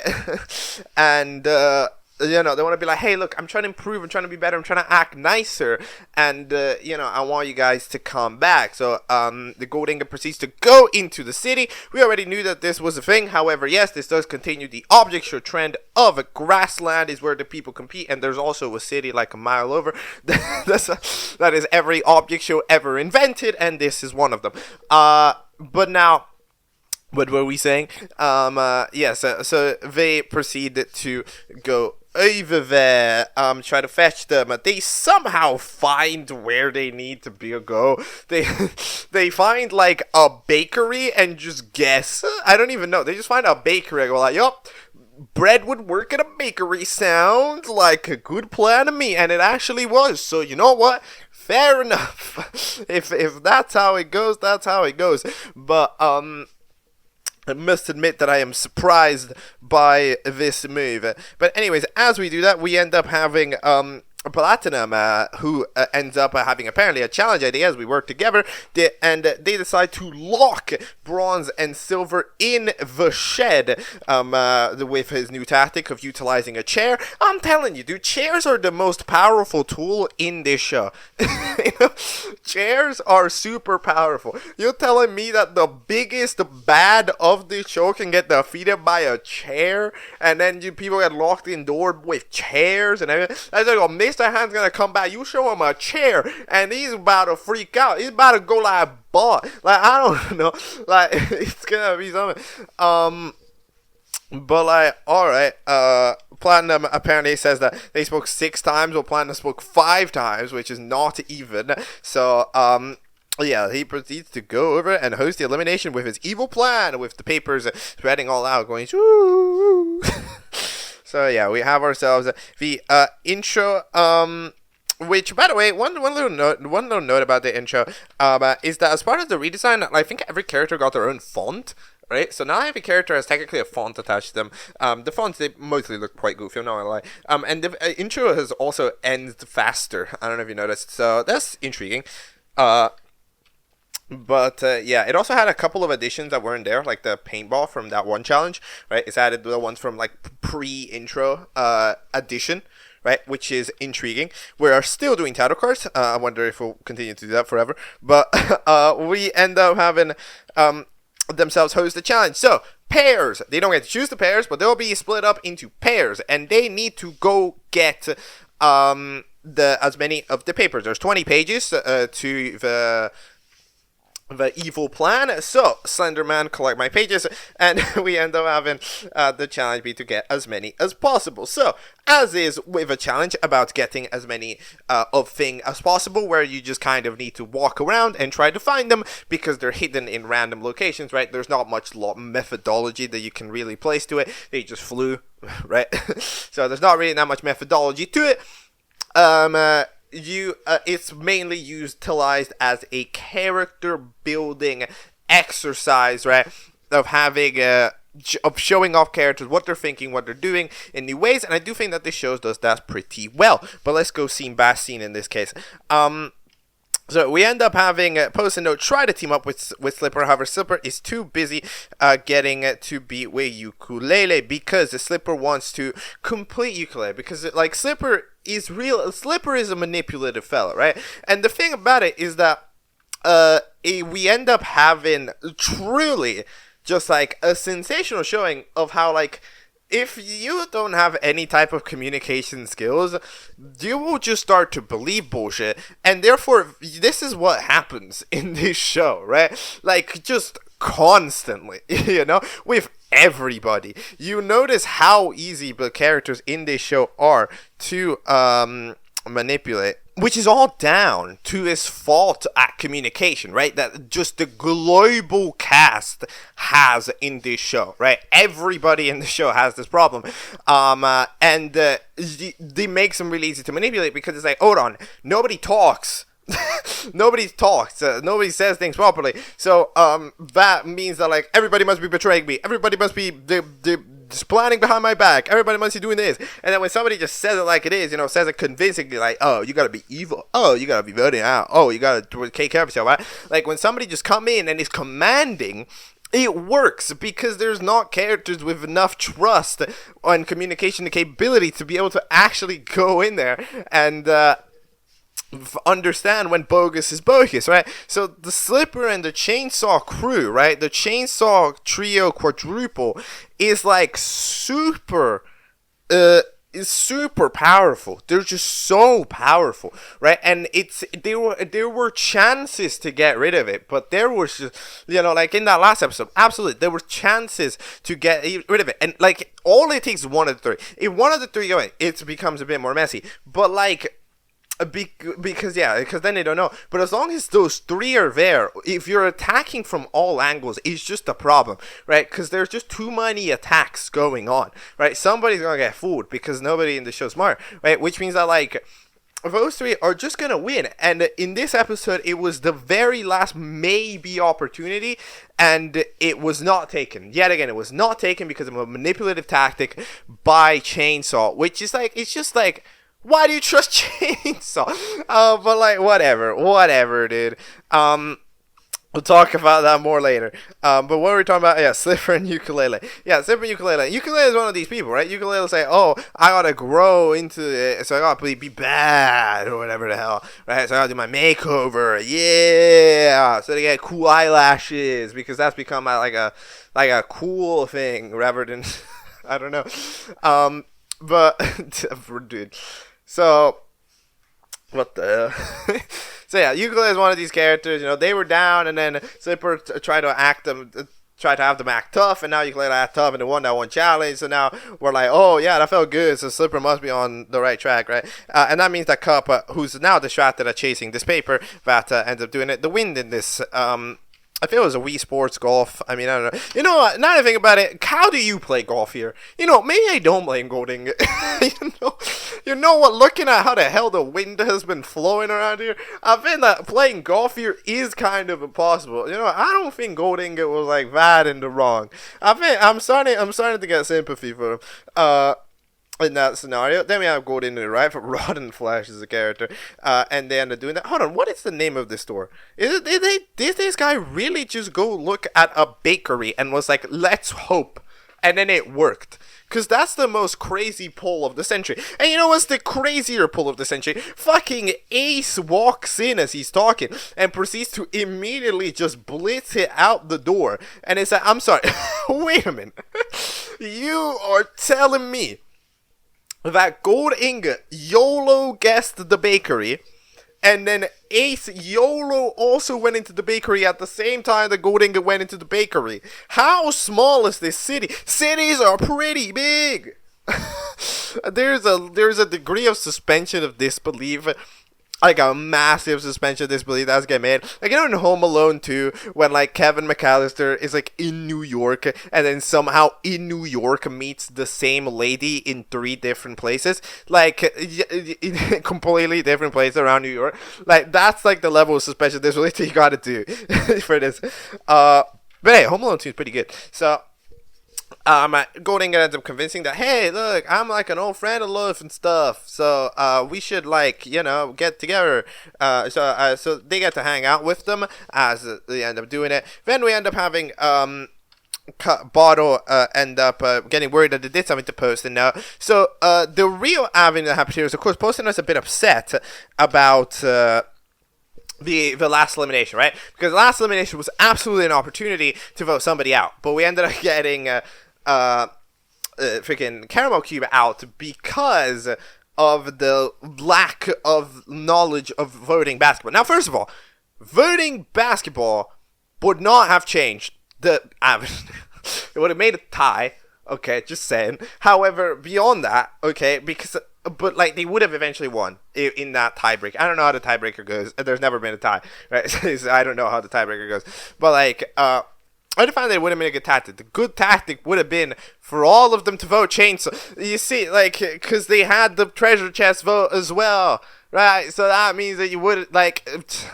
But there's no communication. And then there's no communication here. Because even Poston, who's supposedly smart, is still dumb as shit. Because, like, again, Poston, like, there's no... Dude, there's... Everybody in this show is, like, 4 years old. Is doing, like, 4-year-old drama. Because it's like... I'm sorry. It's like if you if you take the toy and then eventually, like, the other kid just looks at you with an angry face and until you eventually just try to clock what's going on. And I don't know why you're mad at me. You gotta tell me. And it's like... Dude, I don't know. This is not... I hope... Look. These characters are deep, and I like them. However, I'm hoping that, you know, the people that watch this show, I hope we're not taking in these characters too much into ourselves, okay? Because I'm gonna be absolutely for real. You should take nothing that these characters do, say, or think into consideration at any time.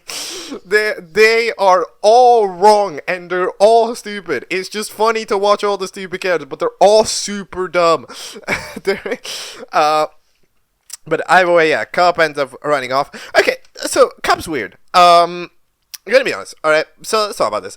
I'll be honest, Cup is not a character too convincing. So we made Cup the comic relief, alright? Because... Yeah, Cup's just the comic relief. You see, they're just goofy. They fuck up everything. They're doing one. Well, I said that it was good to have Cup be there as kind of the clumsy character.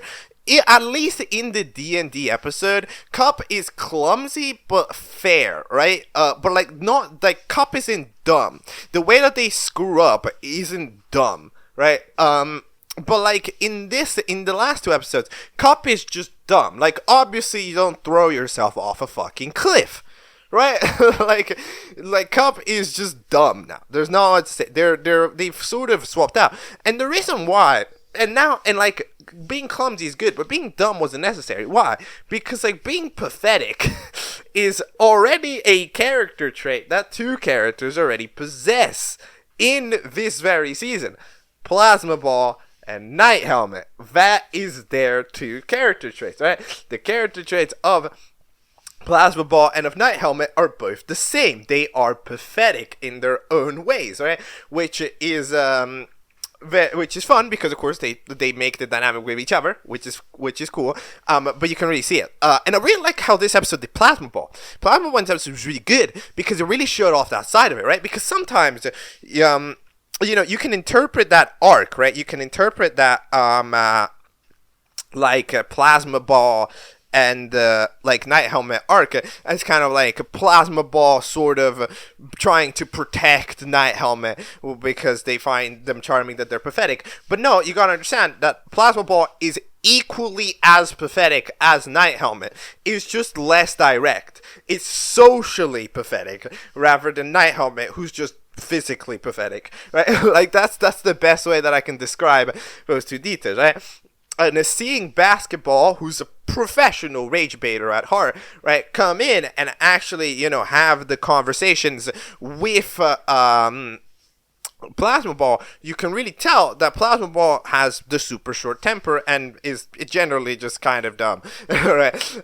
And like just gets mad for no reason, and you know, Basketball just clocks it, and it really does that show off, you know. Like, remember, Plasma Ball is pathetic as a character trait as well, right? We went to a fun dynamic. However, then if those two are both the dynamic, then it's like, do we need Cup to be this? Right? Like that's kind of the thing, because Cup is an addition to the cast. Of course, it's not an addition that we chose necessarily, because you know we voted it. But like, it was still like, I mean, I feel like Cup wasn't advertised as this. To be honest, you really weren't. You were not advertised, at least in the underground area. You weren't looking pretty dumb. You were just, you know, you're blocking the cracks and stuff, kind of like Pan. Like, I mean, somebody needs to do it. Like, it was fine, right? Like, Cup was relatively normal. You weren't this dumb, but they've just become the comedic relief when there's already two comedic reliefs. So, like, yeah, I'm not too sure about Cup. I'm gonna be honest. I think it's a little bit, maybe, like, again, I don't mind. Like, here's the thing. I don't mind because it's fun, right? It's like, whether it's fun character or not, like, I don't mind. However, I think that looking at it critically, I would, if I were to make a criticism, I do believe that while it is fun, I don't think it's necessary. It'd be fun anyways, is what I'm trying to say, right? But anyways. We end up having, then both agree to avoid Chainsaw. They end up having a pact to try to get Chainsaw out, because of course they do. And good job, pact has been made. In the meantime, Chainsaw ends up, you know, saving Night Helmet, because not great. They end up having it stolen by Bottle. They end up having Plasma Ball and do that. We actually end up having Plasma Ball turn on, I guess, the Plasma for the first time. Hasn't gotten this mad in a while, okay? Ever since like episode 3 is the last time Plasma Ball got really mad, right? And it's like, and back in episode 3, no, we didn't animate properly, so we were still kind of on the way there, and we end up having the makeover, indeed. Then Cup ends up walking off a cliff. Of course you do, you die. Then we end up getting introduced to all of the Loafer family, which is very funny. We end up having the little baby doll of that. But yeah, apparently they don't eat gluten, because why don't they eat gluten? They're celiacs. Celiacs? What is... Okay, I'm sorry. I just don't know what that is. What is a celiac? Celiac. Yo, let's search. Google time. It's time for a Google interlude. Celiac. Celiac disease. It's Mountain is hypersensitive to gluten. So like, so like too much gluten or something. Okay. So it's not like cannibal. It's like okay, interesting. Oh, so I guess like they're small and gluten is kind of puffy, so it's kind of like, so it's like bad. Okay, sure. We'll go. Yeah, that's, you know, fair. Okay, sure. We'll go with that. Now, we end up having Post-it Note, which eventually, as they end up fetching a piece, they take a quick sneak by to see what the hell's going on in the waterfall. They end up sneaking in at just the right time, because Jono has arrived with a crowbar, and has decided to start beating up everything. You know what? That sounds like a pretty good plan. I do have to admit. I mean, like, I did suggest it. Just fucking break the thing. I mean, you don't need to sound like you're freaking at war when you're breaking the thing, but yeah, breaking the thing sounds like a pretty good plan. Yeah, breaking the machinery that the robots have been using to maybe bring Mr. Ham back sounds like a pretty good tactic. Maybe one that you should have done 5,000 months ago, but I don't know. We'll talk about it. But, because you are slow as snails, and you are also really dumb. Journal. But yeah, they proceed to deep. But yeah, Bottle and Chainsaw end up running off. Then we end up having Bottle yeah, Basketball goes in to get a folder from the office. Yes, Post-it Note ends up getting a thing, and then we have all of them. So the two pairs that lose end up being none other than the pairs of hold on. Is there just a place that tells you? Hold on, because I'm trying to find out where to tell. Okay, wait. So, Cup and Ukulele get nothing. They're both way too distracted. Okay, so, yeah, that's fair. I don't know why we were trusting Cup with this one.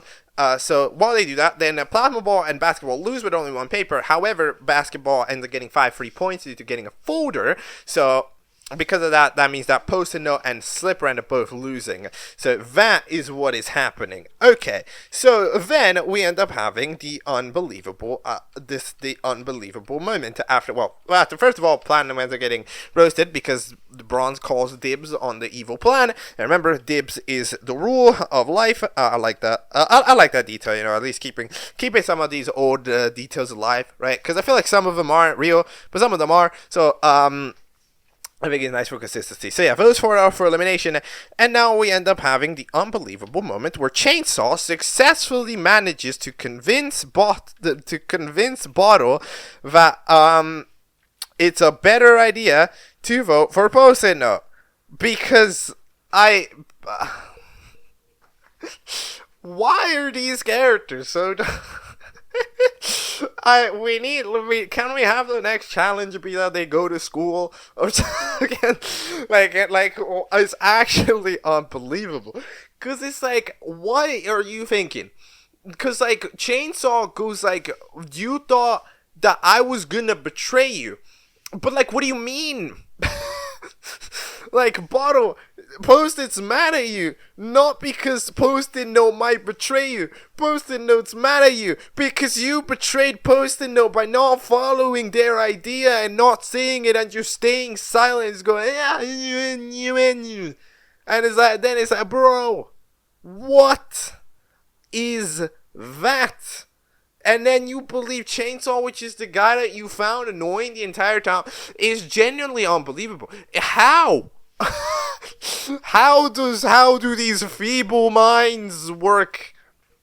How do the feeble minds that comprise the characters of this show work? I don't understand it. I don't get it. It's unbelievable. This show is the biggest rage bait show of all time. Everybody's throwing and the villains are winning. This is the Object Show where the villains win. I am telling you, dude. It's crazy, dude, man. Like, and by the way, yeah, like, I'm sorry, Chainsaw's group is absolutely villains. Like, I'm not saying it's because, oh, haha, mean character. No, these are mean, manipulative characters that are entirely doing it to get the better of themselves, right? We're looking at these are the type of characters that are looking at a vulnerable ukulele that's sad because their friend just got out and are taking it as an opportunity to have them quit, right? This is directly, these are manipulative, these are evil, these are mean, these are attacking, these are very, very aggressive group of 30 people that absolutely will attack. This isn't a nice set of people, It's not like, oh, the character acts mean. Like, no, this isn't generic mean stuff. These characters are just straight up evil. They are the villains. Absolutely. They are the villains. There's not much to do. You can like them. No, don't get me wrong. You can like them, but they're the villains as far as it's written, because they are just evil in every aspect, But either way, then we end up having the elimination where Post-it Note is eliminated. Then Post-it Note ends up being super upset because you end up doing that. Of course, by the way, even here, Post-it Note yet again is refusing any type of discussion with Bottle and just saying, I don't want to hear. And it's like, these characters, they cannot communicate. Whatever. And then they jump off on their own. Bottle's sad. Chainsaw's like, haha, we did it. It was literally light work for Chainsaw. It's so easy, man. This cast is so bad at their job. I mean, really, aren't they? Did they just win? They have a majority right now. Yeah, they have a majority of the cast. Because out of the cast, they have, theoretically, Chainsaw, Slipper, Basketball, and Ukulele.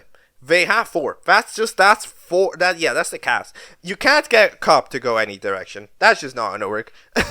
Cup is too dumb to make a decision. And then like the other fellas don't exactly seem connected. So like, since Cup is just gonna do whatever Cup wants, these 4 are currently all aiming towards them. It doesn't seem like nobody is smart enough to get Yooka-Laylee to switch. Nobody cares about Yooka-Laylee. That's kind of the problem that we're facing, is that nobody gives a shit about Yooka-Laylee. When Yooka-Laylee is actually the most important part. Like, Yooka-Laylee right now is the big X factor. Slipper's capability of turning Yooka-Laylee to their side is by far the biggest one right now. Because, like, them at 3, they can still get... Like, again, they need one of them out and they're suddenly extremely vulnerable. But they need one of them out. It doesn't matter which, it just needs to be one of them. You know, Chainsaw preferably, but, like, any of the others. Like, basketball's the one that can probably stay the most, because basketball doesn't really give a shit. But, like, the other ones are at least trying. Basketball is just kind of there. But, like, it's just, yeah, they need one of them out, because Slipper's capability of bringing Yooka-Laylee to their side makes them extremely powerful, right? When, nobody thinks about Yooka-Laylee. Nobody cares. Cup doesn't care about, like, Cup barely cares about Yooka-Laylee. Like, yeah, Cup is easy to strat. The Cup doesn't care about anybody. Flammable and Night Helmet don't really care. Treasure Chest, got betrayed, and then Bottle is also not there. So, like, we need to focus on them, but nobody will. So they'll just win. They have a free pass. They will just eliminate collectively whoever they want, right? Like, there's no way right now for anything to exactly go wrong right now. I mean, I'm really doubting it. And then we end up having the last scene where we have a Gold Ingot do their apology to Senahat and Life, and they proceed to reject it. Whoa, character rejects an apology. That is unbelievable. But yeah, they end up actually not apologizing. They're being like, hey, look, you, just because you're sorry now that you realize that you did mean things and terrible things, doesn't mean that you can just say sorry and we'll come back. We're happy here. We don't want to take another chance. We're fine. This is, at the very least, communication. Okay. We did it. We did it, gamers. We solved it. We had a character talk out and eventually send Gold Ingot out. Do I think that this is fair? Yeah, I mean, yeah, absolutely. Like, at the end of the day, Gold Ingot really didn't care about them, and there's no way to prove that there's change, and it's not been enough time. Right, like, that's kind of the thing. Not enough time has not passed for this to be a thing to talk about yet, right? Like, it's kind of, like, it's not been enough time. It's, like, more time needs to have passed for this to really have been, I'd say, like, if it was, like, season 3, like, sure, you could hit him up, but, like, right now, you just can't do it. You can't just say, I'm sorry, after, like, 2 weeks, and we're like, yeah, you're good, right? Like, there needs to be more, I mean, I don't even know how long is it, does this show work under real time? I mean, presumably not, right? Because then it's been like, a year per talent, but, like, yeah, I'm presuming that we're not following that logic here, but like, yeah, I think that it's fair. I think that it's a correct move. I think that is the most logical move. Shout out to the painting of the entire family. Then Gold Ingot ends up getting sad, and then we have song music. I'm sounding like that one Matt Pat meme. Music, man. So yes, we have a music. I don't even know what song this is. It's like, yeah, Out of Time, a song about, apologizing but it being too late. It's a good song. I currently can't quite sing it, but it is a good song, and look, I'll plan to do it. I am thinking of possibly performing a little bit of a rerun of the multiple music. I'm maybe thinking like 50 song challenge. I mean, like, of course, after the 28 song challenge, it was not doing great, but like, I think I could pull off like a 40. I think I could pull off 40 or 50. I need to be ready, like, I just need to be prepared for it. I need to be cooking, right? And then in that case, I can pull it off.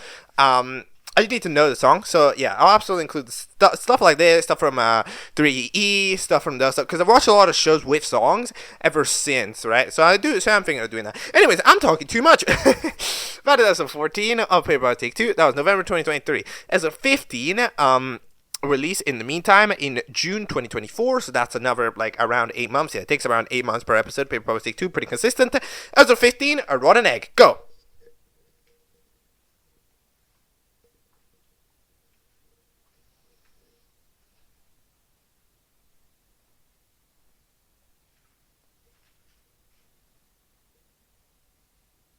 Alright, that is episode 15 of Paper Puppets Take 2, A Rotten Egg. So, we have ourselves a great episode. It's good.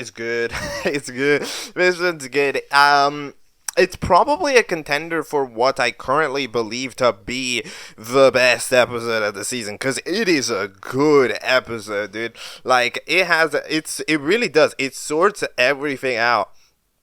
It has good pacing. It has a lot of good interactions. It has drama. It has stakes. It has cuteness. It has seriousness. It has fun. It has all of these things. It has good pacing, keeping itself at a not exaggerated length for the episode. It has good usage of music, which is something that I've not really pointed out. But if this show needs to do good audio editing, it'll do it. And like in general, it's a high quality. It's high quality. All right. It's probably my favorite. Now, let's talk about it at the beginning. So Goldinga is in depression, just like in the intro, actually. Like proper doing the intro pose. Yeah, they're sad now because they tried to work all this way, and they're realizing that if you are mean, you might not get people back, right? You can't just, the actions have consequences. Goldinga is learning that the hard way. How long will Goldinga be out for? We don't know, but well, I guess we'll have to, find out in due time. Speaking of the intro has had a rework called rework number 7 million. Yes, I believe there's a mod rework to how the character the character name boxes are, and also the actual logo itself has received a little bit of a rework, as well as Santa hat and the friggin' loaf not having any more presence in the Paper Puppets intro, which is intriguing.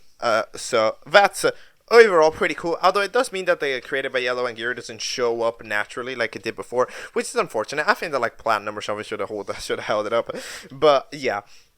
So, the challenge hosted by Silver and Bronze ends up being that we end up having an egg and spoon race across a hiking trail. Basketball ends up complaining about it too much, so we end up having that the challenge is an auto-elimination. If you lose, you are eliminated. If you're last, you're eliminated. There's no voting. Silver ends up doing this. See, I told you. I'm telling you, Silver was going to be important.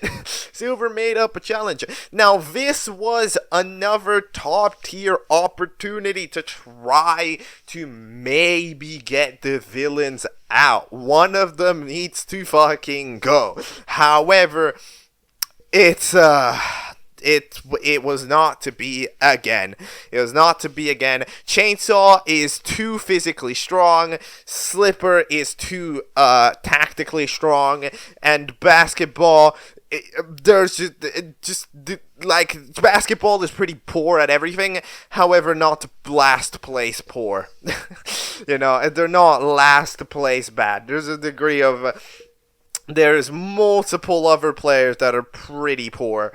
So when it comes to just pure challenge work, right, to pure individual challenge work, which means that a Basketball is realistically never gonna get last unless they're not giving a shit, which they almost aren't, but this means that, like, it's just over, this is, in a way, I'm just gonna be 100% honest. In terms of the pure competition aspect of it, this is not interesting.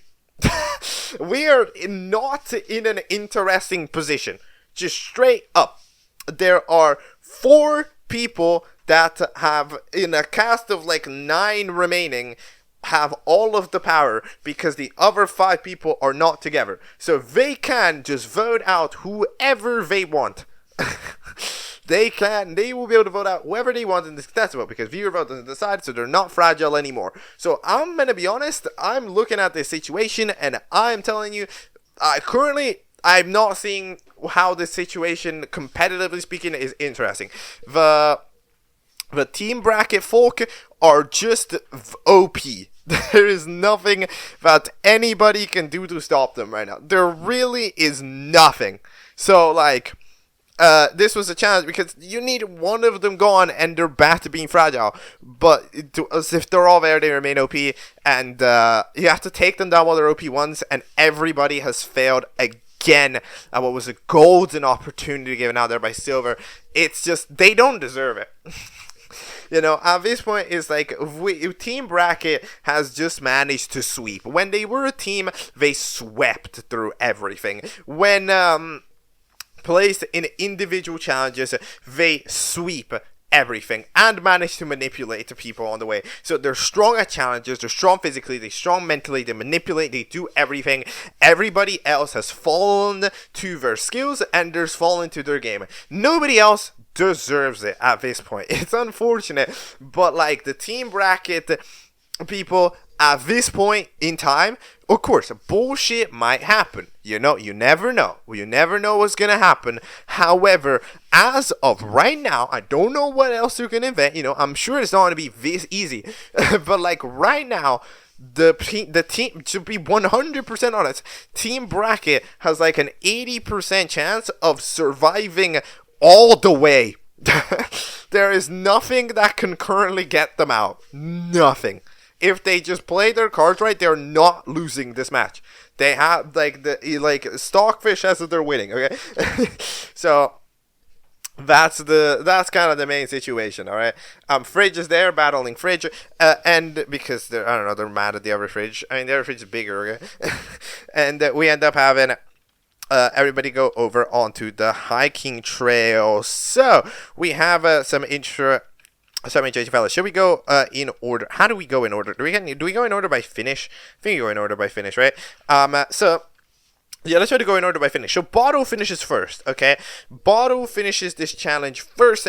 After pretty much just speed running, it with a chainsaw, just constantly keeping it on the running and slap each other, and not realize they're getting tired and working it up fully on adrenaline. Afterwards, we end up going on a final battle where Chainsaw yet again tries to be like, hey, you're a follower, you're not anything. And Bottle's like, no, stop, I'm not letting you do this, and then manages to get a crazy yeet on Chainsaw that draws the egg, and then Bottle's safe, right? So Bottle manages to get a huge win on Chainsaw there in that individual battle, but again, it's impossible to get them out. You know, like there's just a degree where you can't get them out by doing that, you know, like, but yeah, Bottle is doing alright. And I mean, you can tell that she's definitely concerned about you know, anything. There's not too many people left, right? Because like you see, that's kind of the issue, right? Like these 5 other people, like they've been just reduced, you know, there's no like direct correlation that's going on. Like Bottle's kind of alone, like Plasma Ball ends up kind of alone, right? Like the other fella, Cup is kind of alone, right? Like there's no like necessarily there's like friend to any of them, so there's like no proper alliance building that can happen. So that means that the one set of people that are together, like they're too strong. How do we take them down? I cannot currently see it getting taken down. I absolutely can't. But I will. Then the next people that end up being safe are Ukulele and Slipper. So they just managed to make it. Now, we'll be honest, does it count? Okay, alright, sorry. Does this count to put the egg on the egg is put on the fluff? That doesn't count. Like, it's like that. I feel like that's too easy. It's like if the treasure chest, if we can put the egg in the chest. It's like, well, I mean, like, sure, but I feel like that doesn't count. I feel like you have to hold the egg in the spoon, right? Like that's one of the prerequisites. I feel like I don't know about that. I don't know if what Slipper's doing should be allowed. But I guess I don't know. But they're safe. Ukulele ends up acting so bad, quote unquote, by stopping Plasma Ball and Night Helmet by chopping down a tree with an axe that was conveniently there, and I think it was platinums or something. I think that's the reason. Yeah, they proceed to do that, and try have this one moment of acting cool, and that arc's absolutely happening, and I mean it's gonna work. It's absolutely gonna work. More than anything, at the end of the day, we end up Slipper is bringing Ukulele onto the life. Ukulele doesn't have anybody that's gonna help him get out of life, because as I said in I think the last episode chat, nobody currently cares about Ukulele. That's about nobody gives a shit about Ukulele. Nobody has talked to Ukulele other than like Cup. And Cup is Cup, right? Which means that there's just this global like lack of anything that's going on there, right? So nobody cares, and again, unless that trio of Team Bracket gets split up, which they're not going to, Ukulele will be a part of them, and therefore it's over, right? It's so over. And then immediately after, we end up having Treasure Chest manage to get by. Now, Treasure Chest does a little bit of a 180 on one path, falls down the bridge onto the waterfall, then ends up dropping down onto the mud section, so loses progress, manages to make it, and in general does well. By the way, they fall down the waterfall. Like the waterfall? Is that like a different waterfall? I mean, like, that's a waterfall, right? Is that the one with like the evil cage? I mean, you've been there, right? So you took the picture of it, right? You took the picture of like the gate, for the sake of the image thing. So like that's kind of, like, but maybe. But yeah, good job on making it. And then we end up having Chainsaw manage to make it. Again, there just wasn't a way, like Chainsaw is powerful. And in a challenge, you're not getting them out. And like, Boto's just so, like, at the end of the day, Boto is correct in that one challenge. In that the one elimination that fucks everything up is absolutely, like, because the one we posted now, you can tie it, but you can't win it. Alright, like, you can't win that. However, you can tie it. But, like, with the one, it was so easy. You just needed them to literally agree on anything. But no, Caramel Q gets out. Like, because like, even the Team Bracket literally fucked it up, and they still got away with it. Because Chainsaw didn't vote the right way. Like, it's unbelievable. It's unbelievable how much everybody else is throwing. They don't deserve anything. They really don't. But, yeah. Then the next person to get out, we end up having, first Cup. So Cup continues to act as comic relief. Look, especially after the elimination of this episode, it's fine, right? But yeah, I'm not sure if Cup is exactly the addition that is needed. I mean, like, I don't know. Cup is, I don't know Cup right now. Cup is acting at odds with the show. Just gonna be straight up with you. Cup is acting at odds. I feel like the characters are gaining such like depth and stuff. Right, like on average, the characters are acting as such depth and having stuff that, like, Cup just acting as a blatant disregardment of all of that, and just kind of being the character that when they appear they're doing something stupid is like, okay. I mean, like, like the show's like, yeah, I don't know if that's exactly the idea. Like, I mean, is it? I mean, I think it's fine. I think I'm overjudging it. I think I'm overjudging it. But like, that is a detail. Like, that is a detail that I think it's relevant to say. Because otherwise, I mean, it's like, I don't know. But oh well, I think it's fine. I'm growing into the Cup role, right? And then we end up having Basketball, which manages to eventually make it past by just running past. They got stuck in the mud and tried to just stay there until they eventually realized there's only 3 spots left. Basketball eventually manages to run past Plasma Ball and Night Helmet because they have energy saved. They're relaxing at the beginning. Yeah, as I said, Basketball is completely useless, but they're not as completely useless as somebody else, right? Like, they're completely useless, but they're not actively sabotaging themselves, right? Like, if, for example, they wanted to, they could be Cup. If Basketball was trying, they would be Cup. Like, they were just sitting there for a while, so that's why they barely got alive, but they can do it, Like, in a way, Basketball is the original Needy. It's like Needy if Needy was mean. But yeah, and that means that we end up having Plasma Ball and Night Helmet be the last two. Night Helmet proceeds, Plasma Ball ends up getting mad and starting to cry at it. So we still have the episode. They're like the main thought of the episode. And I'm gonna be honest, this dynamic, it's utterly and utterly great. It's a very, very good dynamic that ends up getting built. Like, you can get, like, I spotted it from the original, and it really is like something that works. It's something that works because it's so charismatic to see, right? Because like in a way where like you'd feel like both Night Helmet, even from episode 3, right? Even from episode 3, when Night Helmet talks about Flashlight, right? You can, like, the presumption always stands as if perfection is what each other's looking for, right? However, like, you end up having an intriguing thing where by accident they end up that they actually appreciate imperfection significantly more. You could tell it with you can see it with Plasma Ball more directly, right?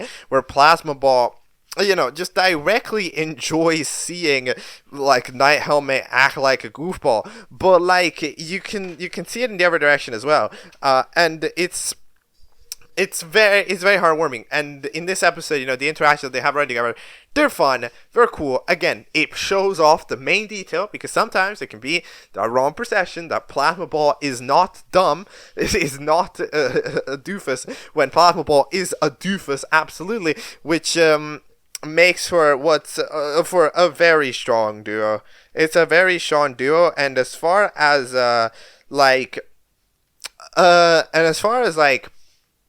subtle development throughout the show of a character plot or like a dynamic plot, I would say that this manages to really hit it big. It really hits it big, and I think that it really does. Plasma Ball and Night Helmet absolutely sky. Because in what's overall plot, that's mainly down to flaws, right? Like to the character being extremely flawed, so things happen, right? In this one, it's like the one situation where like everything is written correctly, everything is timed correctly. There's nothing that doesn't make sense. Everything's good, and it's absolutely, I would say, as far as I'm looking at it from here, from the episode 15. It's in terms of an arc, it's currently the magnum opus, because the other ones, not sure what's going on with them, but like with this, that happened very slowly, very methodically. You slowly realized it more and more, and here it peaked, and then it allowed itself to not overstay, and it ended off right when it was getting at its best, which means that it ends on a high. So yeah, excellent little scene at the end. As I said, I'm not a shipper, but maybe I have to make an exception. maybe one time, maybe this time, maybe you've gotten the better of me. No, but like, It's good stuff. It's good stuff. And Night Helmet eventually ends up sacrificing the egg to give it to Plasma Ball, saying, "Hey, look, as I say, I gotta help those in need, and you deserve it more." Plasma Ball ends up getting very sad because like they lost Caramel Cube because they were selfish, quote unquote. And in this case, they end up doing that as well. So, Night Helmet ends up dipping. And now we're left with this position. The position of the everybody's fucked. The team bracket is gonna win. There is nothing. Again, we're not. You see, this is the thing. This is the thing. They're not gonna. Something's gonna happen. Because I'm really doubting that the show will just allow for the next 5 episodes to just be like, oh hey, they win. Right, but like in general, it's looking complicated to where it's not that. By the way, the voice cast now has the people's actual names. Oh, getting professional out here. But yeah, we end up having Platinum as they're trying to find a place to sleep because their tent was broken during the challenge.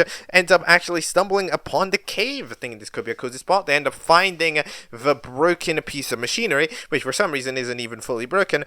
Now, I might be thinking, hey, if you're trying to get this ultra epic portal to not work, maybe unplug the wires. What are you doing? Get rid of the wires at the minimum. Come on. Everything's still plugged in. The screen is literally still on. Turn off the electricity or something. Come on now. Brother. What are we doing? But yeah, Platinum stumbles upon it. Again, I'm just gonna be honest. I cannot treat this portal serious.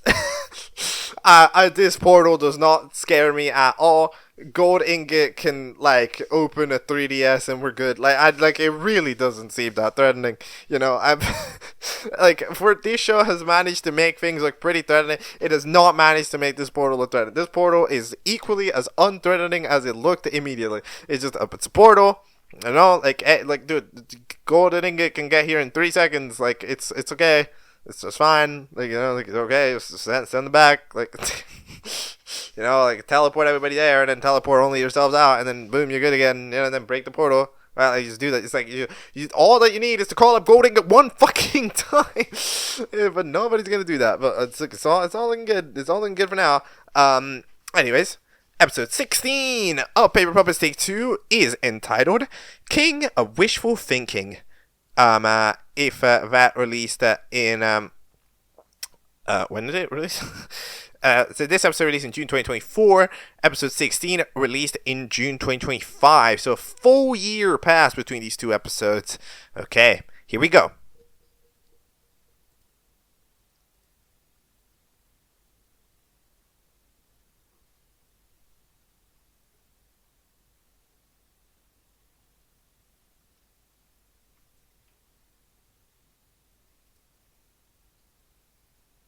Alright, it is the next day, and I've just taken a look at episode 16 of Paper Puppets Take 2, King of Wishful Thinking. And now that is a big boy episode, and it is another very, very solid episode. So, what's probably my favorite thing about this show, comparatively speaking to other Object shows, is that this show, more than any other show, it really feels like the contestants are playing the game. The contestants, they're really playing the show. They're trying to win. They're trying to one-up each other. They're doing tactics. They're doing strategies. They're doing everything. Now,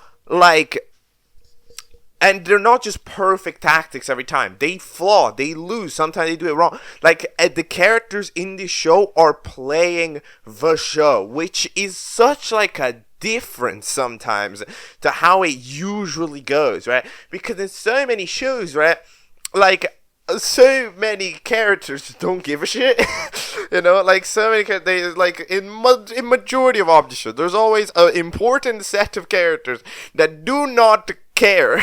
That they do not care. They're just there, or they stop caring after they define somebody, right? But in this case, it's okay, yeah, not saying that doesn't happen here. Plasma Ball, for example, proceeds to not do anything in this episode, but even then, it helps them out towards the ending by teaming up with Ukulele, right? Because you end up having that, it fuels thoughts about the game rather than something else. And I really like it because it sort of sometimes you forget just how nice it can be to watch an Object show, to watch a reality show where you are directly just properly thinking about the game. Where you're properly thinking about it, because you can put so much thought into it, right?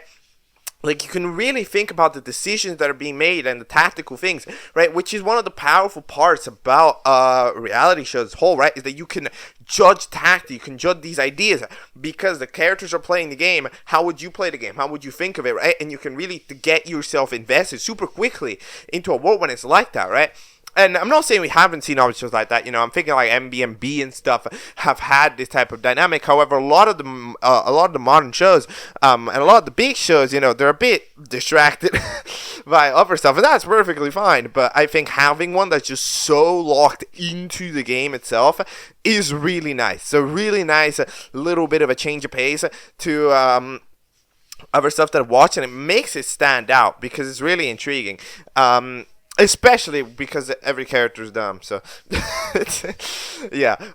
In the meantime, other sectors. Animation. I haven't mentioned animation for a while.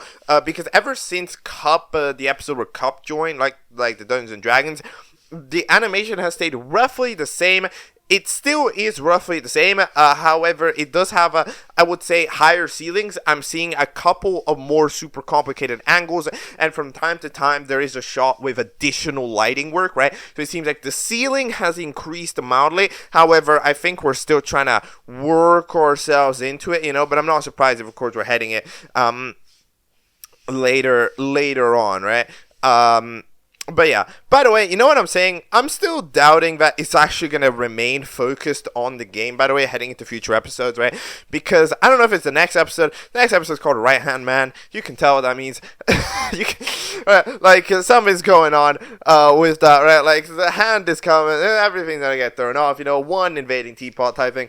But, we're going to need to see.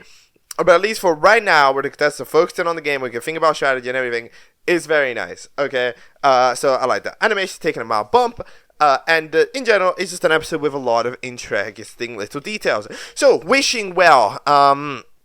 There is a wishing well, and as part of this wishing well, Ukulele has started to get super into the role of being a badass. So they start stealing and be bad, quote unquote. They steal treasure chest life savings and throw it into the well. And, that's a lot of money to throw down there.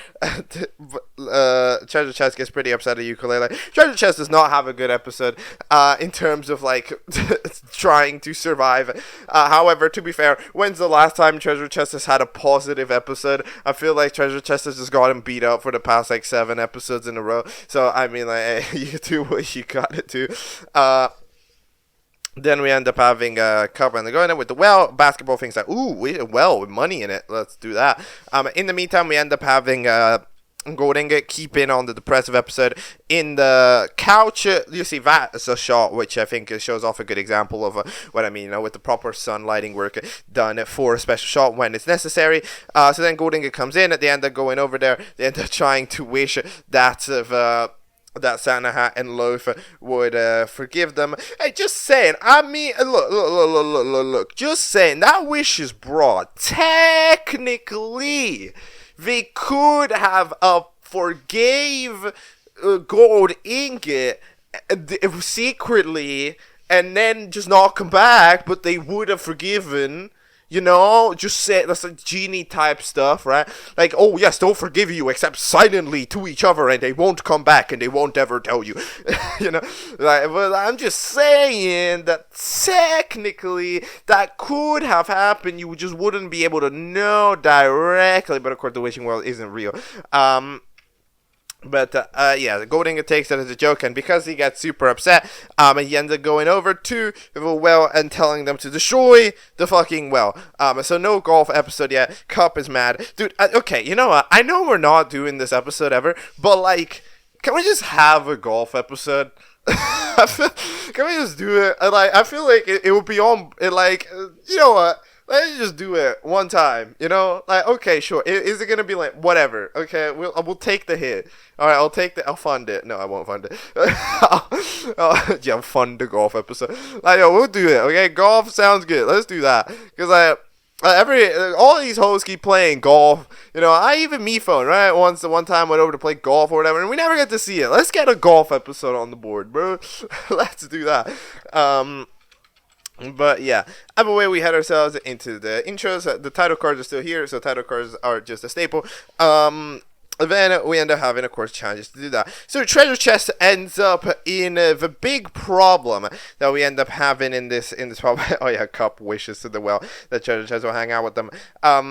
So the main problem that we end up having is that treasure chest ends up sort of trying to micromanage both Cup and Bottle, because Bottle wants help, because Bottle is, of course, getting targeted by Chainsaw because of the last challenge, right? So they need some help. Then Cup needs some help because, it's fucking, they were supposed to work together and then they never did, right? So, we end up having this problem where they're both just not where Treasure Chest has to split the attention both ways, but they both need them to be constantly present. So you just end up by going 50-50. You need to put 100% of yourself into one of them. Otherwise, it's not gonna work, right? So otherwise, they're both gonna get mad at you. And in fact, that's the problem that happens with Treasure Chest, because Treasure Chest is having this problem of trying to be constantly pleasing, right?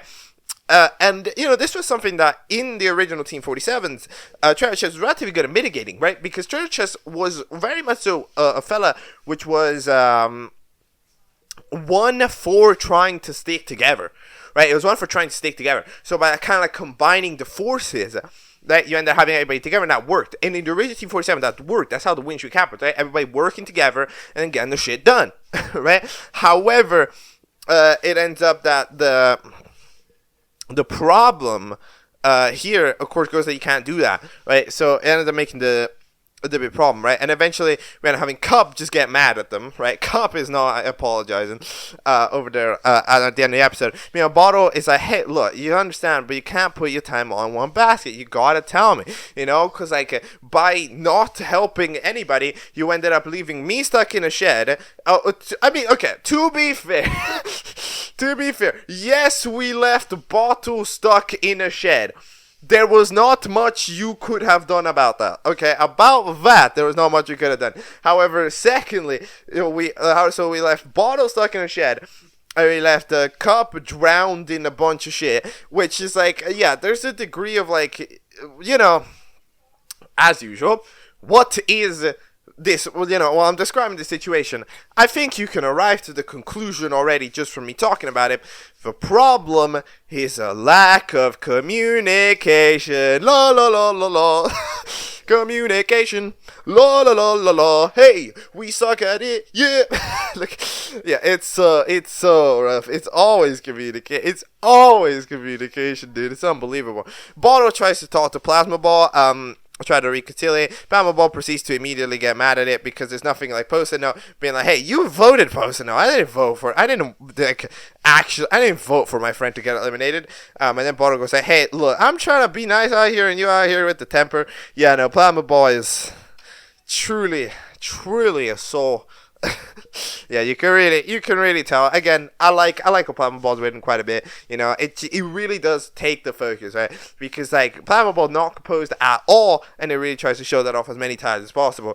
So yeah, this challenge ends up as an interesting challenge because it's another technical opportunity to have the chainsaw group, the chainsaw OPness, struck in, where you win the challenge and you get to nominate 3 people to go for Elam. This means that you can force the trio to be up for elimination if the correct person wins, right? The correct person has to win. However, of course, it gets complicated because by this point in the game, this trio, quadruple, right? Because if you count ukulele, is very powerful. Chainsaw's very hard to stop. Slipper is a master manipulator, right? And it just becomes a little bit of a difficulty. And basketball is also there. So basketball exists as well. So it ends up being another opportunity, which I'm being for real. If Chainsaw somehow wins this bitch-ass challenge, that would have been it. That would have been literally GG. But yeah, Slipper ends up bailing it to go work with ukulele. Basketball ends up going over there to try to fetch up some money. But yeah, in the meantime, Cup in this episode, because in the past few chats I've been a bit unsure about Cup.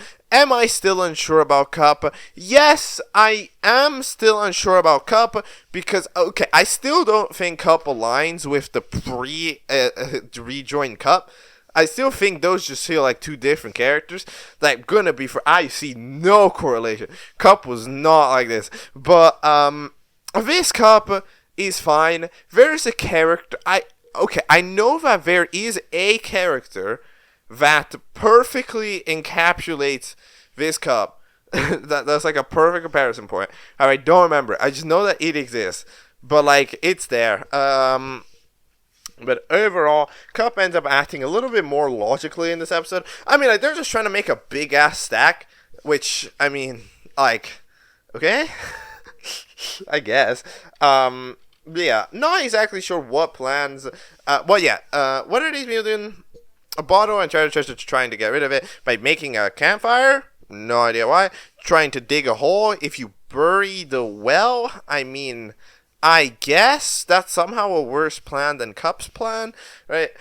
Which, by the way, you could have technically blended the two plans together. I mean, if you got Bottle to help out on the Cup stat, that would have also just worked, right? I mean, of course, that would have gone Chainsaw on you, but, like, that would have worked, wouldn't it? I thought it would, you know?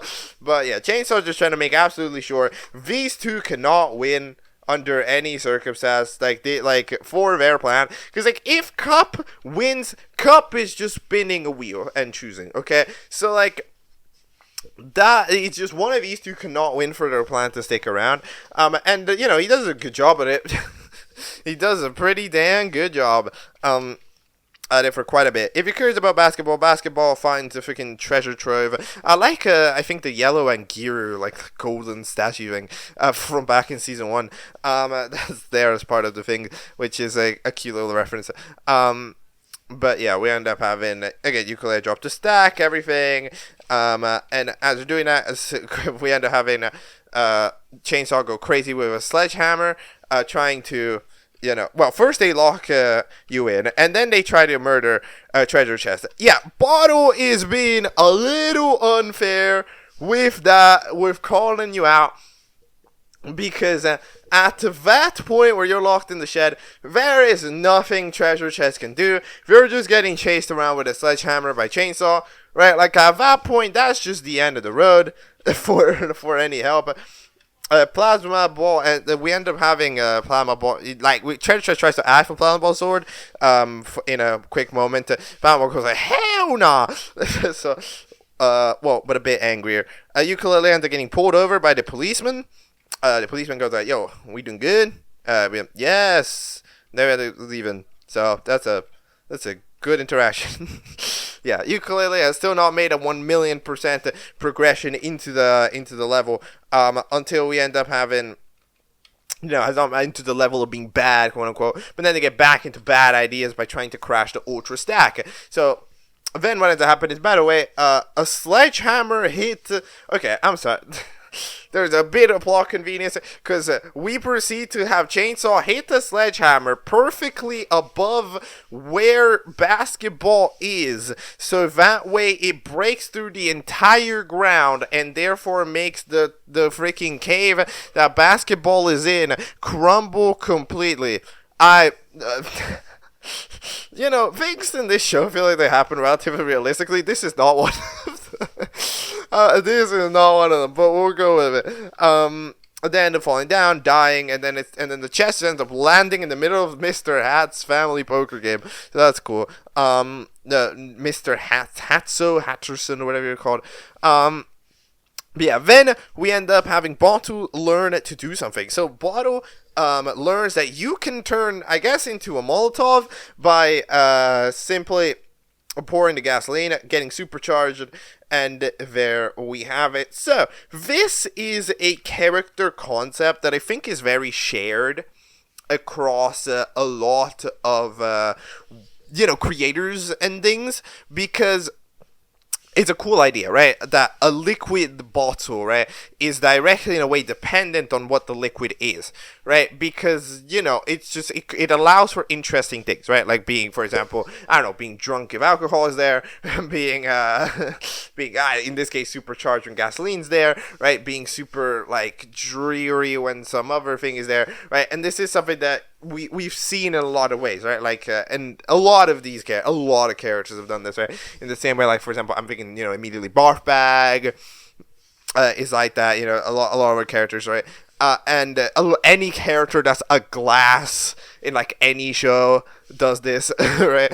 So we end up having an interesting thing. I'm a little bit surprised by this mechanic, because I believed because my original belief is that it didn't work here for Bottle, because I remember in the episode where you had to connect the rainwater, right, remember, Bottle got filled up by the rainwater and was actually really dizzy because of it. Which, I mean, like, I guess it could be fair. However, I was not expecting, right? Because I feel, I mean, it's water. Water's good, right?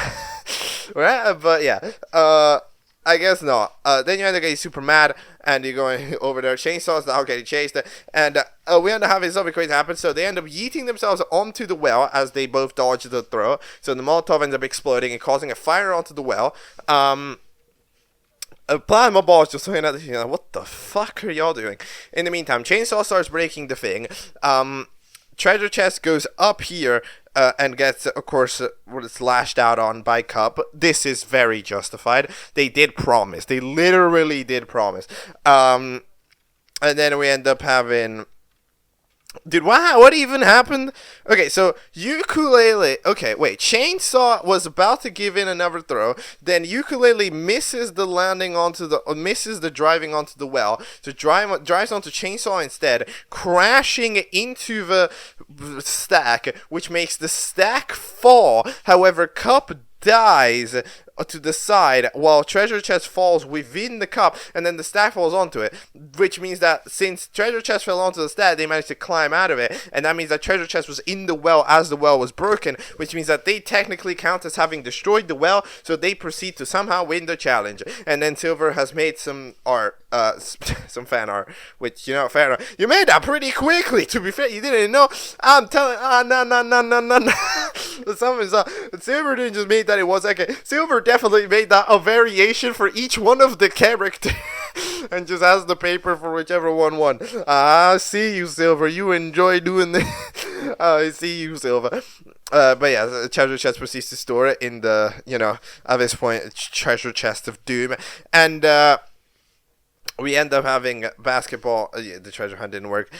So yeah, treasure chest. There is not much that treasure chest is not getting convinced. Treasure chest is not. There is nothing that can save them. Those three are doing that. We end up using the chainsaw line. I'm not saving you for later. So then we end up at the elimination ceremony. Yes.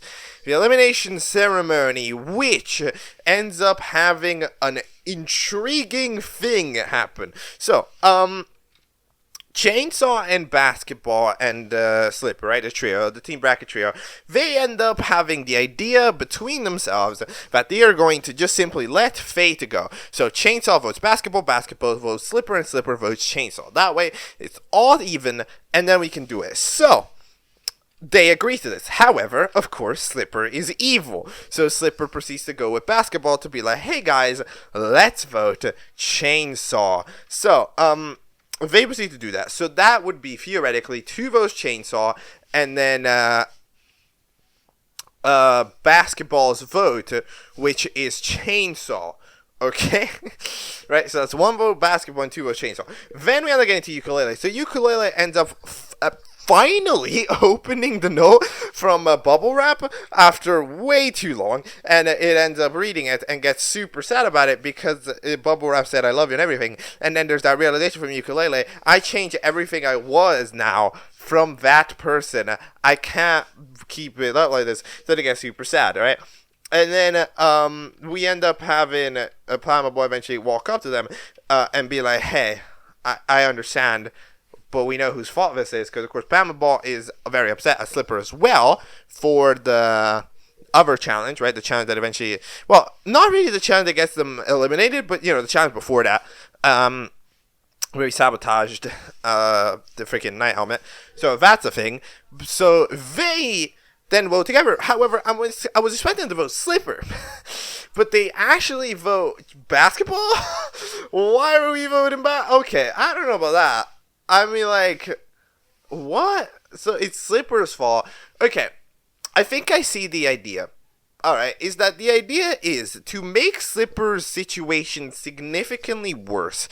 We vote out Basketball, because by voting out Basketball, Slipper loses that ally, and then Slipper's attempted betrayal on Chainsaw doesn't work, which means that Ukulele is now not Slipper's friend, Basketball is now eliminated, and Chainsaw is no longer Slipper's ally, which means that Slipper ends up being left completely solo. I understand, but like, how do you know? No, I don't know about this, because like, how do you know? Like, like, because this plan relies entirely on the fact that Chainsaw and Slipper would not, that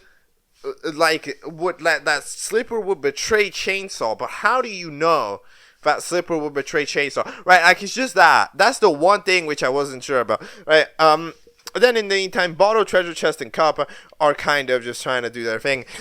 In the meantime, the two other treasures... the two other Chainsaw votes are 100% just for... just Bottle and Treasure Chest. Like, these two cannot bother. They'll vote Chainsaw, right? They eventually agree together after to be like, okay, look, after Bottle understands what Treasure Chest's doing, Cup doesn't. So, that's that. So that's a 4-4. So then who the fuck's left? Hold on. Wait, I'm forgetting one vote. Wait. Huh? Hold on a minute. Wait a minute. So, wait, is it tied 5-5? Wait a minute. Hold on. No, it's tied 4-4. Wait a minute. Wait. Hold on. I'm forgetting somebody. Wait a minute. Cup's vote. Wait. Hold on. Wait. Hold on. Wait. What's the idea? Okay. So basketball. Hold on. So basketball, Bottle, Fella, Bottle, Treasure Chest, and Slipper voted Chainsaw, and then Chainsaw, Ukulele, Cup, and Plasma Ball voted Basketball. Okay. Wait. Huh? Wait a minute. Something's alright here. Wait, Cup voted Basketball. Wait. Why did Cup vote Basketball? Wait a minute. Wait a minute. Why would that happen? Huh? Cup voted Basketball. Why would you do that? Why? Why would you do that now? Huh? I mean, okay, I feel like that doesn't make sense. Wait a minute. Cup voted Basketball. I mean, because Cup can't vote Chainsaw. Because, the Slipper and Basketball would have teamed up to vote Chainsaw. Right? Yeah. Because Slipper was already supposed to vote Chainsaw. So that means that Basketball would have also voted Chainsaw to make the extra vote and therefore the betrayal. Right? So, okay. Yeah. So we end up having this tie. Now, is this tie a good idea? So, here's the thing. By eliminating Chainsaw, you do leave Basketball and Slipper allied. Yes, true, correct, 100%. Now, that doesn't matter. I would have still just eliminated Chainsaw. To be honest, I would have 100% gone for Chainsaw. Chainsaw's just stronger in the game. Slipper is a manipulator, but they're not strong, right? Like, Slipper is not physically strong at challenges, and Basketball is abysmal, right? So, like, yes, they stick together, and they're, like, a bit of a power, but they're way less of a power, right? They're literally, like, they're way less of a power, especially considering Basketball's, like, unwillingness to do anything. So, like, it would have, I think, been a better idea to eliminate Chainsaw, because eliminate Chainsaw would get the strongest one of them out of the way, right? And it would just get the strongest one out of the way. It would keep those two relatively miserable and they're not powerful anymore. In this case, right, you end up that, yes, the two, like, by eliminating Basketball, because of course it's a tie and maybe you got a Chainsaw out, but, like, you end up voting. But, like, Basketball was never winning that. Basketball was never winning that 1v1 in 100 tries. Like, Chainsaw is just way higher elo. So, by this situation, you end up leaving a splitter, which you think is better, but, like, I think that Chainsaw, I'm gonna be honest, Chainsaw by himself is a stronger opponent than Slipper and Basketball put together. That's my opinion. I think that Chainsaw is worth the both of them. So leaving two solos, I think, is worse than leaving that one duo. I think it is. I think it is. Especially because, like, because Slipper can't manipulate anybody anymore, right? Because the people have ran out. Unless you manipulate Cup. Like, what the fuck? You're not... Cup is too dumb to get manipulated in the nicest way possible. Cup does not have enough brain cells, does not have the facilities for that. So, like, I don't know, dude, but... I would have probably personally voted out Chainsaw for that reason, but, like, they did do a good breakup situation, you know? Like, they could have... Yeah, because Slipper was never getting out. Right, that was kind of the worry. That Slipper getting out was not an avenue that's happening. And then Chainsaw and Basketball, I mean, that's a pretty abysmal duo as well. But, like, yeah, you see what I mean? Like, they really needed the three. You know, like, as soon as one of them leaves, you end up breaking it up, right? They're all bad situations, right? So we end up doing it. So we're back to a little bit of a more composed system here between the level. Wait, sorry.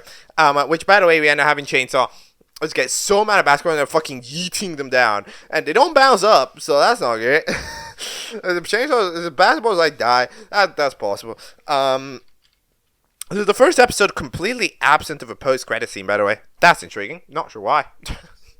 Not sure. I mean, have like a goofy scene. Come on now. You can do a post-credit scene. I understand that the episode ends off in deep or whatever. You can have like you can have a post-credit scene with like Platinum or something. I don't know. Wait, Platinum's busy. Platinum's busy freaking looking at sleeping in the cave with the evil monster.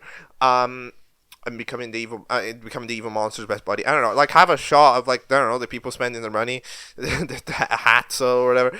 But yeah, overall, great episode. Very tactical episode. It's an episode that, at least the villains have been taken down, at least to a degree. They've been pegged down. They're not OP anymore. They remain still a powerful force, and you know, I'm interested to see what will happen in the next episode. I have a feeling, you know, again, from the name of the episode, that the next episode will be a little bit less based on the competition, but we're gonna need to see. So this, as a reminder, episode 16 released on June 2025.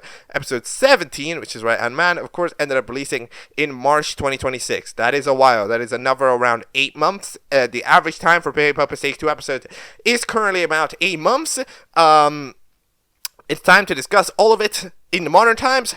Baby Puppets Take 2, episode 17, Right Hand Man. Go!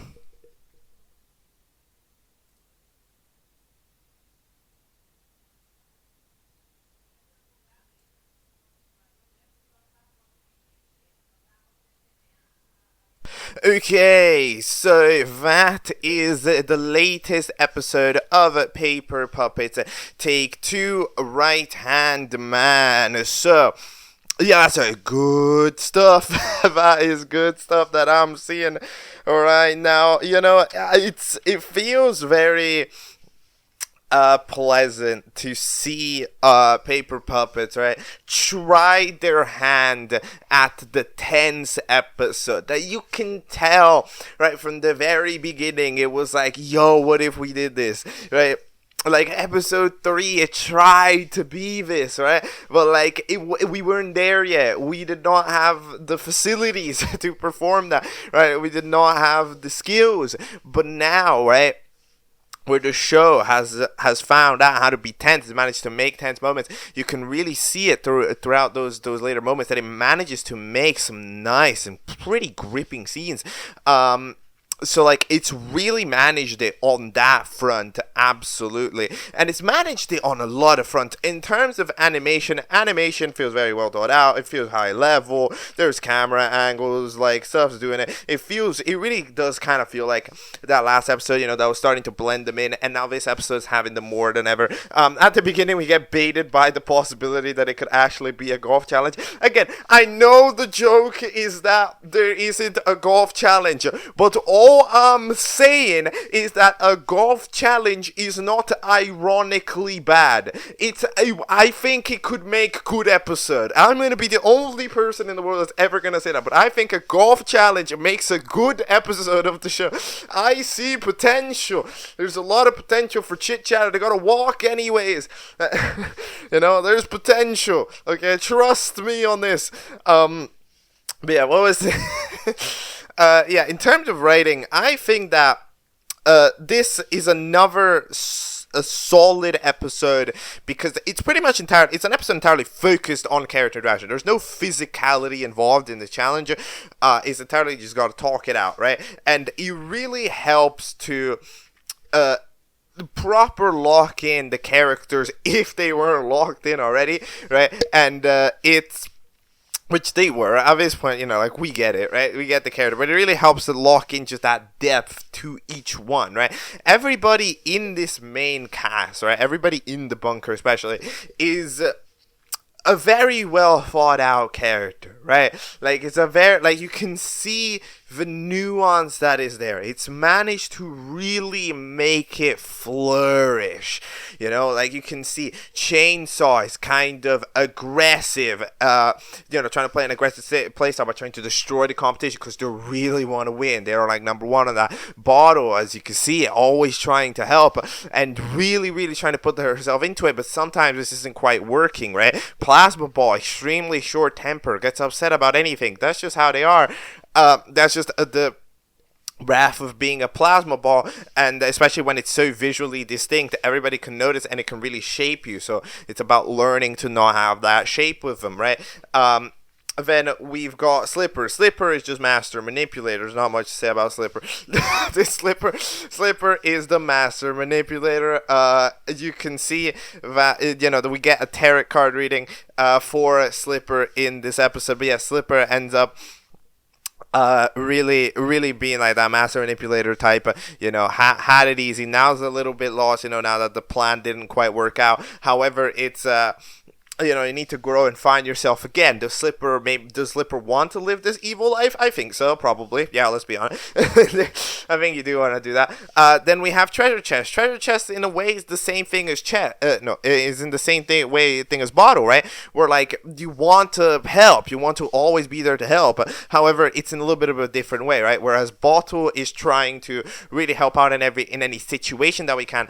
Treasure Chest is trying to help as many people as he can, right? And therefore, by she can, by the way, but Treasure trying to help as many people as he can, right? By really trying to put himself into every situation. Trying to, okay, how about Cup? How about you? How about you? How about the team? What about the other team? Let's try to fix them, right? And then it ends up distracting them, because you can really see this in the other episodes as well, right? You can see it in the other episodes, of course, the last one with the Cup and Bottle 50-50, but you can really see it where, like, Treasure Chest is both trying to sort out his team at the carnival, and then also trying to not allow the Chainsaw to cheat, right? Or like going over to the golf cart or anything, right? Really trying to cover all bases, but then getting none of them done, right? And starting to realize this and starting to properly think it through is really trying to get something to happen, right? So that is that. Treasure Chest. Really like Treasure Chest, right? Then we got Ukulele. Ukulele is more on the quieter side of the characters, but yeah, that type character that's like was happy, but suffered that loss, right? That important loss, because at this point it's been a while since they've seen them in the elimination area, right? So it ends up causing that situation where it's like, should I be somebody else, because you get, like, what happens, right? That's the arc with the character. What happens when you experience an immense amount of sadness? Sometimes you want to change yourself, right? You want to change your lifestyle completely to not allow the sadness to take you. However, sometimes you realize that you were happy the way that you were before, right? Beyond just you were happy with somebody before, right? Like, all of these things also matter, are causing for Ukulele to do that, right? And all these characters are important. Cup, Cup is fine. Do I have a nuanced depth to give to Cup? I mean, like, it's very kind of like, how do you give depth to a silly, clumsy guy, right? How do you do that? How do you give depth to a silly, clumsy guy? You give depth to a silly, clumsy guy by making them, kind of like emotionally strong in a way, so make them very convinced, right, to whatever ideas are doing, right? So that means that, like, very emotionally strong. Okay, hold on. Emotionally strong isn't the right word, because emotionally strong means that you don't suffer emotions, even though that's very. The emotions are very amped up with this type of character, right? So you'll get super happy super easily, right? However, you'll also get super angry super easy, right? So, like, it's one of the things where it's easier to trigger them in a way, right? It's easier to hurt them, right? And it's harder to get them out of it because the emotions are on a more extreme scale. It's almost an inverse plasma ball, right? Where the plasma ball, this temper is super short, right? However, it fades away as quickly as it arrives. With a Cup, it's a little bit of a different situation where the temper it's a strong temper. You need to piss off Cup a lot to piss him off. However, once you piss Cup off, you're not getting back without strong attempts. We managed to do it, but after like half an hour, right? Like it takes a while for Cup to get convinced about anything, right? And that's how you give that nuance and depth to a clumsy little guy, right? It's the best that they can really do. I still think that Cup's current personality wasn't really necessary to the cast, but now that we have it here, we'll deal with it, right? And then even then, this still applies to the other characters that are outside of it, right? That comprise the outer, the extras layer, right? I'm really liking Silver. The whole theory that Silver was gonna be the main character that I did in episode 5, it's not. I mean, it was wrong. Silver is not the most important character. However, Silver is one of my favorite characters because Silver is so giddy.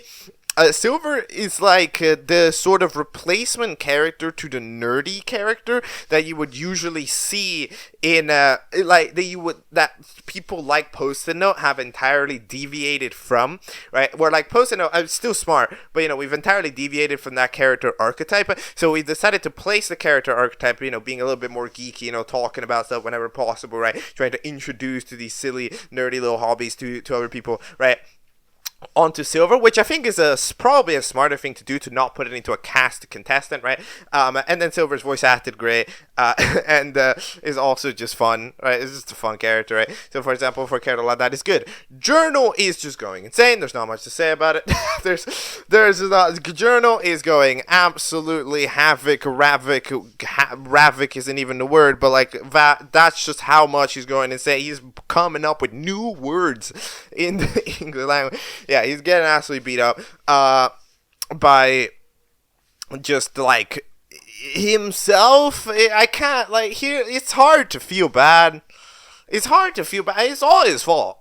To be 1,000,000% honest, right? Journal's a good. Okay, here. Don't get me wrong. Journal's a good character, but Journal is definitively a good character who is 100% in every category not a good person.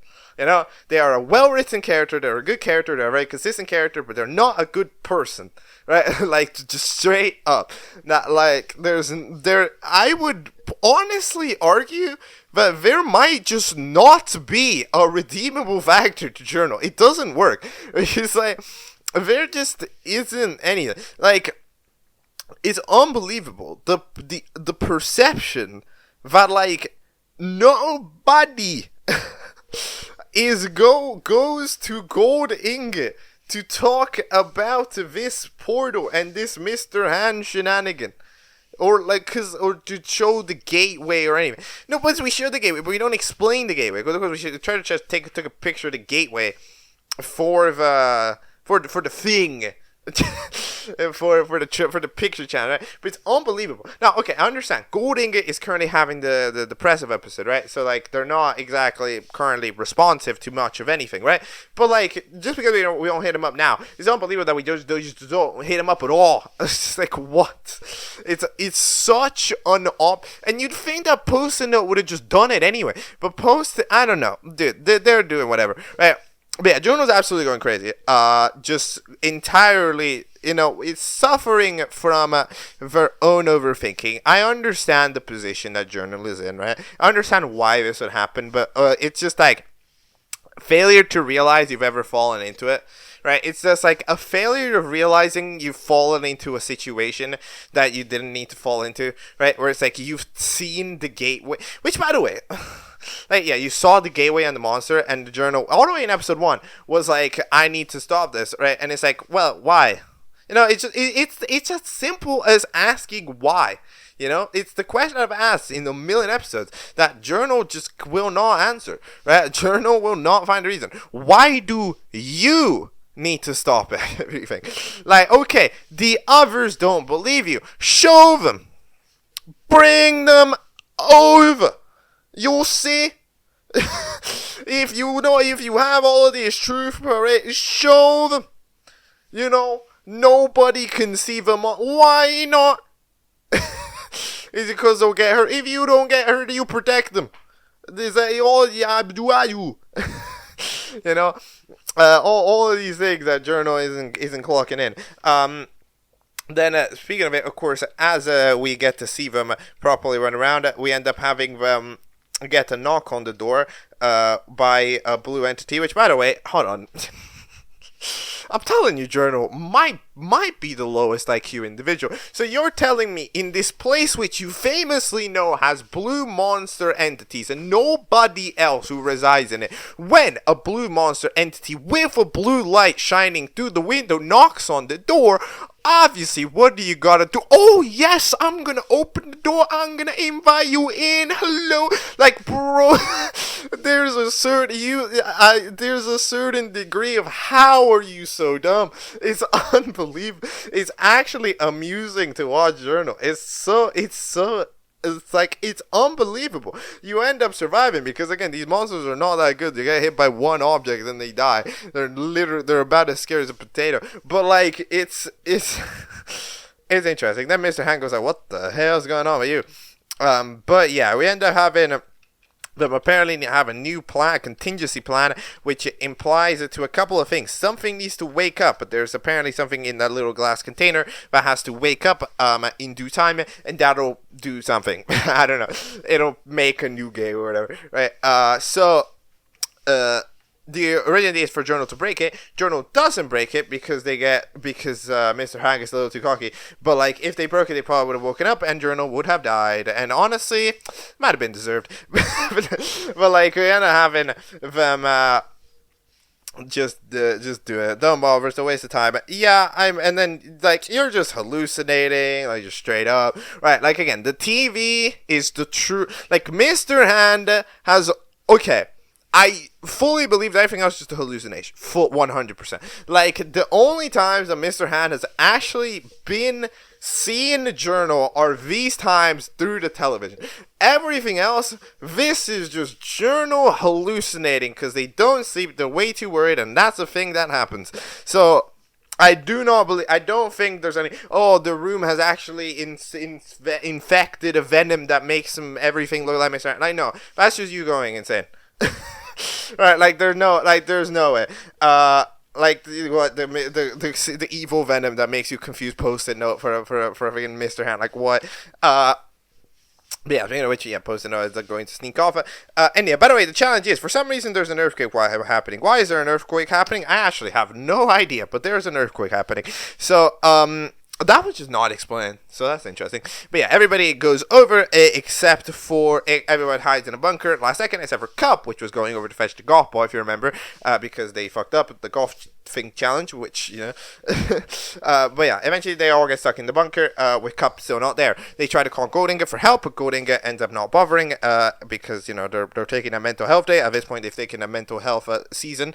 But we end up having Cup eventually that does walk in towards the bunker, however, doesn't want to open it because first you make the challenge to get Cup to open it, and then Cup doesn't want to open it to, like, anybody, right? Now, there would be some solutions to this problem, however, none of the solutions give a shit.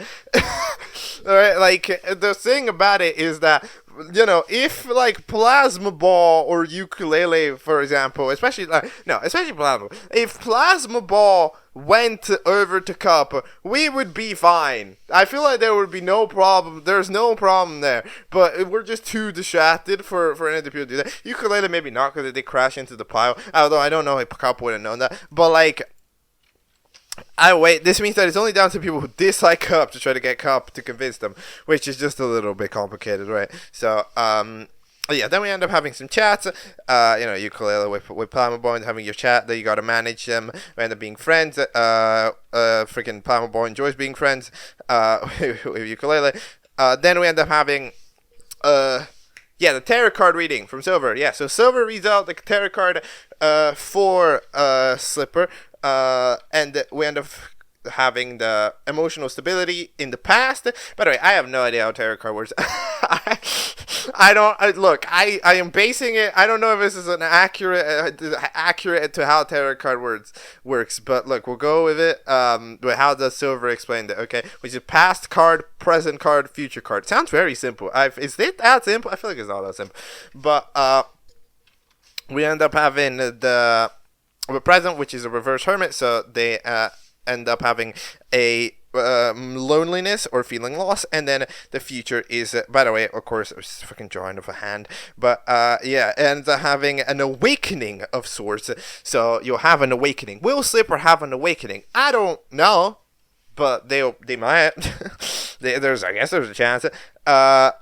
So when they do that, then we end up having the journal scene where they get freaking stabbed by a monster, which they willingly let into the room. This is entirely your fault, and I'm sorry, you deserve it completely. So then you end up having the chat over with Mr. Hand. It's just... No, hold on. No, because you might be like, okay, it's mean that Journal's going insane. Well, no, think about it. If Journal's going insane, wouldn't that mean that they would consider everything Mr. Han and therefore open the door even less? Why did you open the door? I mean, like, whatever. Great voice acting on Journal, though. Journal voice acting is elite, especially towards the end of the episode with, like, the breathing and stuff, but the VA work done, on Journal in this episode, but just in general, there's a lot of very elite tier voice acting that gets done. By the way, for some reason, the credits of this episode have officially retired the voice list at the rate. I think we were considering it a little bit too goofy. No, it's the credits. The credits are fun. You can have the credits to have a voice cast on. It's okay. Like, it doesn't break the vibe. The vibe already ended, you know, because the show happened. But what was it? But yeah, there's a lot of elite voice acting. Like, when a scene asks for emotion, the VA give the emotion, you know. Jono gives the emotion. When a character's angry, they give the emotion, you know. Plasma Boy in the last episode gave all of the emotion. Ukulele gives so much emotion, right? Like, all of these characters, they're really giving out the emotion when needed. Even Post noted this episode after getting injured, which is a great scene, ends up, getting pulling out the emotion. Like, they really, like, the VAs, they put it all on the line, and they're doing about as good of a job as they can possibly do. That's the one department which I can say yes, 1,000,000%, right? Every department in this show, in my opinion, is doing a good job. Like, now, absolutely, you know, ever since, you know, like, the past 5 episodes, all been a consistent rise, right? Like, I think the only real slump was that episode 10, 11, I didn't like those, but, like, other than that, it was really... It's really been rising, and I think, like, we're getting there, you know. It's taking its time. This is a show that takes its time, right? Because, like, it's a show that, you know, it's, as we've been saying, it's consistently taken 8 months per episode, which is a while. That is a while, right? Like, this show has had 17 episodes throughout the span of 10 and a half years. That is a while. I don't need to be the one to tell you, right? However, look, I think that currently we are in the position where it's just the way, right? Like, for the average show, because, like, here's the thing. For the average show, yes, I would tell you don't need to do this, right? Like, you don't need to do all, like you don't need to, you know, like, you can't wait 8 months, that's too long, the show's gonna take 15 years and everything. But it's like, it's one of the situations where it's like, well, look. As far as we're aware, currently, YellowAngiru is, like, not going anywhere. You know, I don't think we're, like...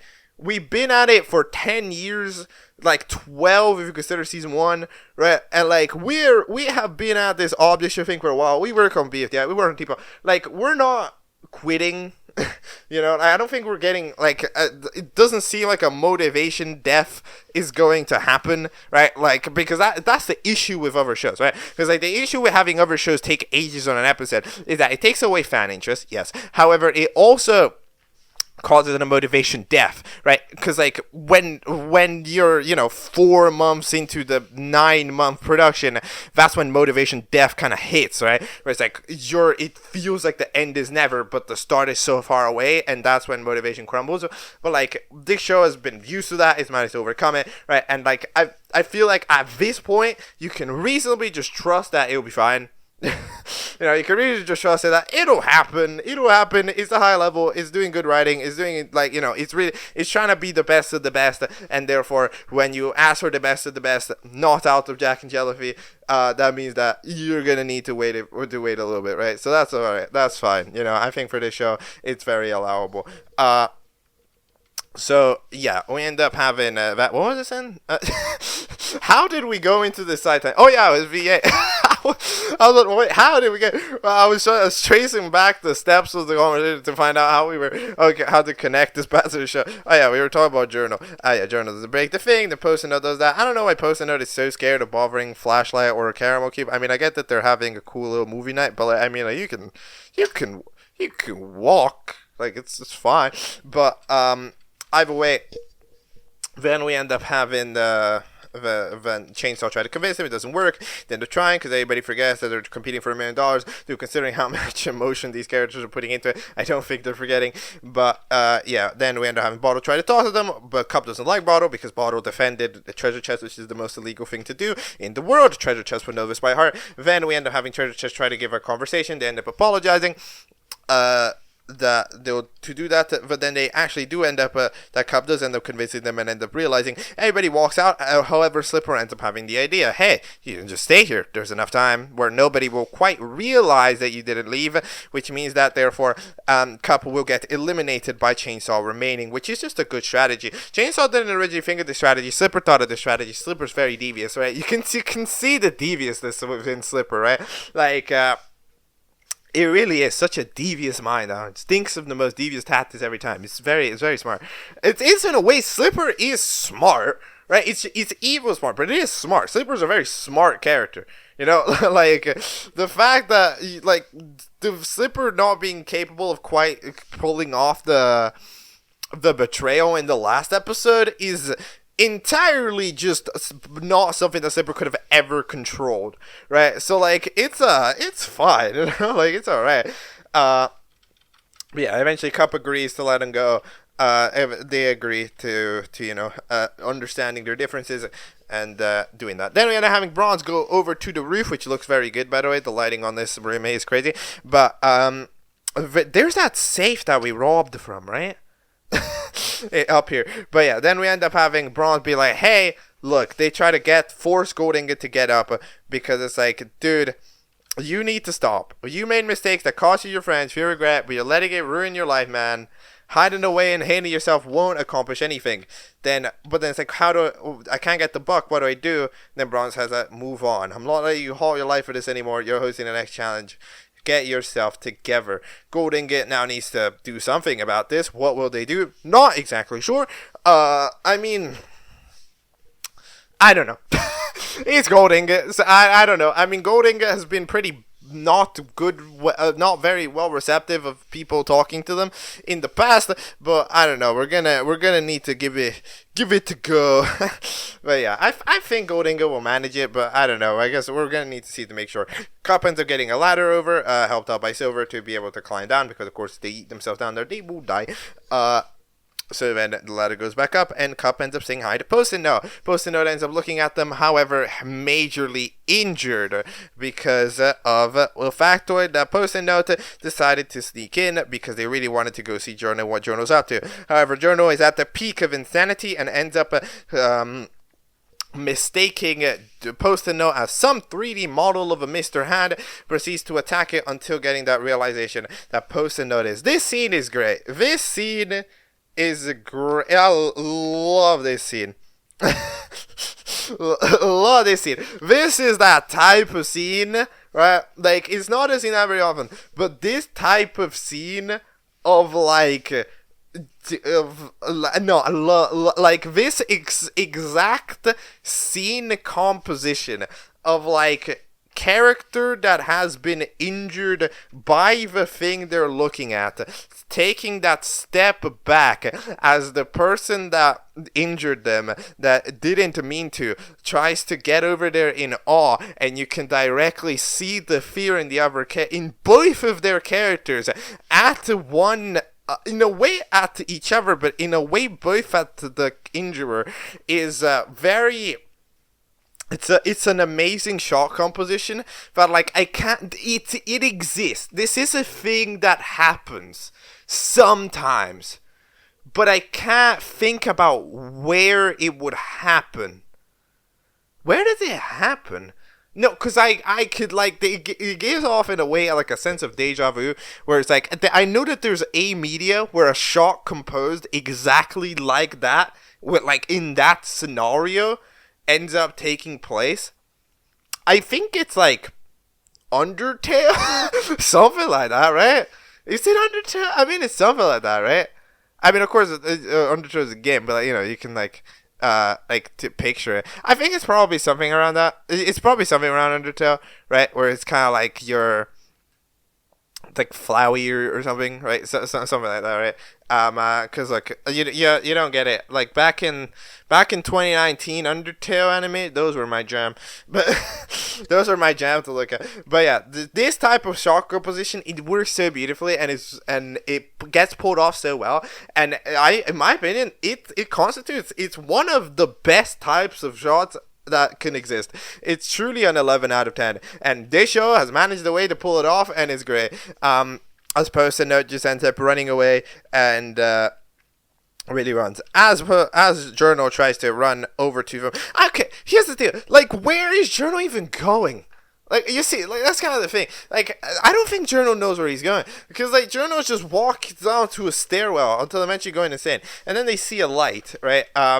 And now they see the light, they end up finding the light to the archives, the Forensic Records Division, where they end up stepping over and finding a folder for some type of electric coin. And then the episode ends. Okay, so, well, here's the thing. My expectation about what the plot line of the show is, then, like, it does feel pretty predictable, but it's, one of those, okay, well, how did, and this also included, by the way, in the intro, which I completely forgot to talk about. I completely forgot to talk about the intro. Yeah, the intro, it's very analog horror type, of course, you know, with the kind of VHS ad, and everything for MRH Laboratories. But you can see the plotline that's being developed, right? Like, I mean, they might do it differently, but the general vibe of it seems to, I would say, pretty clearly be that, the reason why they accept anyone is because everybody gets eventually utilized as a test subject for a piece of science, right? Therefore, the people end up signing up, they get used as a test subject, the test goes wrong, and therefore they turn into these blue eldritch abominations that are now roaming around the abandoned building because everybody has abandoned it for the sake of the safety after a failed experiment, and the test subjects that are now the failed experiment are just roaming around there as these things. They may not necessarily even have evil intent, which I do like that potential detail, by the way. The possibility that they may not have evil intent is great. It would help explain some of the other things that they do, like maybe, like, you know, trying to connect to Mr. Hand, right? Because Mr. Hand could help them if they get back, right? The lead scientist, right? Or even just chiller things, like back in episode 3 when they were chilling, in the elevator, right? Like, it can really explain some of those moments, if they don't necessarily have nefarious intent, but yeah, it just seems like a pretty logical idea, right? Test subjects, it's laboratories. We're signing up nearly anybody. Why are we letting nearly anybody if they're non-qualified experience? But we're letting anybody even if not qualified experience because they can be used as test subjects. Test subjects turn into evil eldritch monsters. Thing gets abandoned, and then that. Right? And now you can see from, entering the archives that these are the records of the people, and then the people end up then those are the people that eventually have turned into the eldritch monsters that we see in the MRH laboratories, that we see in the cave, that we see in all of these locations. Right? That makes sense. Does that make sense to you? That makes sense to me. That makes perfect sense to me, personally. It seems like the plan. I mean, it would make sense in due time. So yeah, that seems like where the plot's heading. We're gonna discover this. What are we gonna do after we discover? I don't know, but it does seem like that is the backstory that the show is trying to tell us here, or at least it's roughly where it goes. I'd be very surprised. To be honest, I don't know why this would go in a different direction. Like, this feels like a very concise idea. Like, maybe it is gonna like, I do think that, it's not a word like that, but I do think that the primary plot points of, I think, like, people turned into this, it seems right. And then those in the archives are bad. That seems to, at least at the minimum, be correct, right? So, yeah, that seems to be the current plan, and indeed, that is episode 17 of Paper Puppets, which wraps up right there with the post-credit scene being Platinum, which ends up walking over into the main hall after getting guided by the signs until Mr. Han proceeds to talk to them. Mr. Han knows her name, which fair enough. And I don't know what Mr. Han was to do, but like it's Platinum is like not smart at all. I don't think Platinum's gonna give a shit. Okay, here's the deal. As far as what I'm aware from Platinum, I don't think Platinum would really give that much of a shit. To be honest, Platinum's just trying to sleep, dude. But like, other than that, I don't really know what's gonna happen in that interaction. That interaction is so distinct. It's like Platinum's the type of person who goes like whatever and then climbs out, right? But like it's maybe not. I don't know. Do you think I know? It's too far fetched of an interaction for me to currently have any idea about how the hell it's gonna go, right? So yeah, I don't really know. Another way. That makes for episode 17, Right Hand Man of Paper Puppets Take 2. Is that the best episode of Paper Puppets Take 2? It's there. It's there. I feel like this show, but this is that type of show that I do think in these latest episodes really has like powered itself. I would say that what do I think is the best episode? Let me take a quick look. I think that the best episode is probably what is the best episode? Now these are good questions. These are good questions. It's probably 14. Is it? I think it's 14, yeah. Cause 14 is a good episode. Is it 14? Dude, all of these episodes, they really are pretty solid. These last 4 episodes, they all are solid in different ways, right? Like they all really help out. In showing off and developing, doing all this stuff, right? Like episode 16 is very action, episode 17 is very character building, episode 15 has the best duo, right? Because I really do think that Night Helmet Plasma Ball dynamic, it is the best one in the show. And then episode 14 is another like very strong episode in terms of showing off characters, right? In the ways that they are. While helping, do that characterization to them, while also, giving important plot point progression with all of that,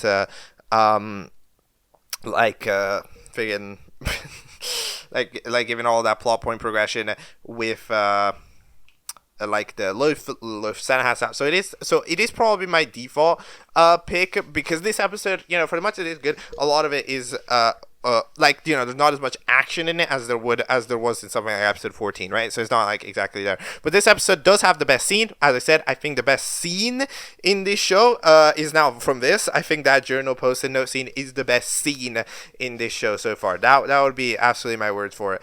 And that is Paper Puppets Take 2. What do I think of Paper Puppets Take 2 as a full season? It's nice. It's a season that has really grown into its own. It's managed to give itself a very unique vibe, right? Like the other shows, like out of the other top dog shows that have made it to this era, right? Because like there isn't really currently any top dog shows like over 1 million views that has made it into this era, right? Other than Animatic Battle. Animatic Battle is the number one exception, right? But like out of those top shows, and even out of the big shows, I do think that this stands out a lot because watching an episode of this has felt very unique to watching an episode of a different show, right? Because of just like how into it the characters are, right? The characters are very, like, the writers are very tuned into the characters. You really feel like you understand them. And then they manage to actually admit that through the writing, which is great. And then we also have the characters themselves being very tuned into the show, right? Which means that the show itself is relevant. The competition is relevant. All of this is relevant. We're also doing plot points around the side characters, the host, the eliminated contestants, right? All of these bases, they're being covered, right? While at the same time having the characters in the competition very tuned into the competition, having the characters outside of it be very tuned into other important important plot point elements, and in general, it just feels the show that's very tuned into where it wants to be, and you can really feel it watching it. And it feels a bit different to the rest, right? It feels a bit different to the rest because, like, I would argue nearly no other show, because that's the thing with the show. The writing of the show is what really gives you the confidence right now, right? Like, again, back, like at the end of the last video, I wasn't even happy with the writing, right? But like as the writing goes on, you can just tell that there's such an in-depth understanding here. Like it's unbelievable. Like you can really feel it, right? And that just creates trust, right? That creates trust because they're just the characters are so consistent. They're so like correct in a way, right? They feel correct. They feel nuanced, right? Like in a way where it's like, if you are paying attention, you are going to be able to roughly predict the next move, right? However, that's good, right? Because like that means that the show is giving you all of the nuance and depth that the character has to really be able to give it, right? Which like it just creates trust with the show because it's like, it just feels like it has such in-depth knowledge that nearly no other show has about its characters. Not saying they don't, but this is the show that might emit it the best out of any show, right? I'm not going to say it directly. I'm not going to make the statement, this is the best show. No, but like I will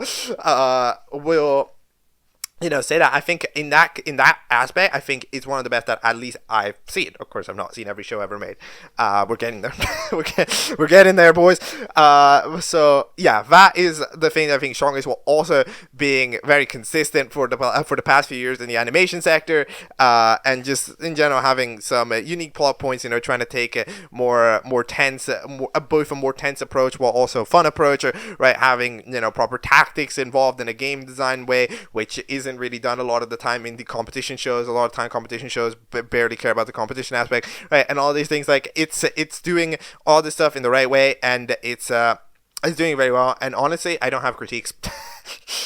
As of this episode, I don't have critiques.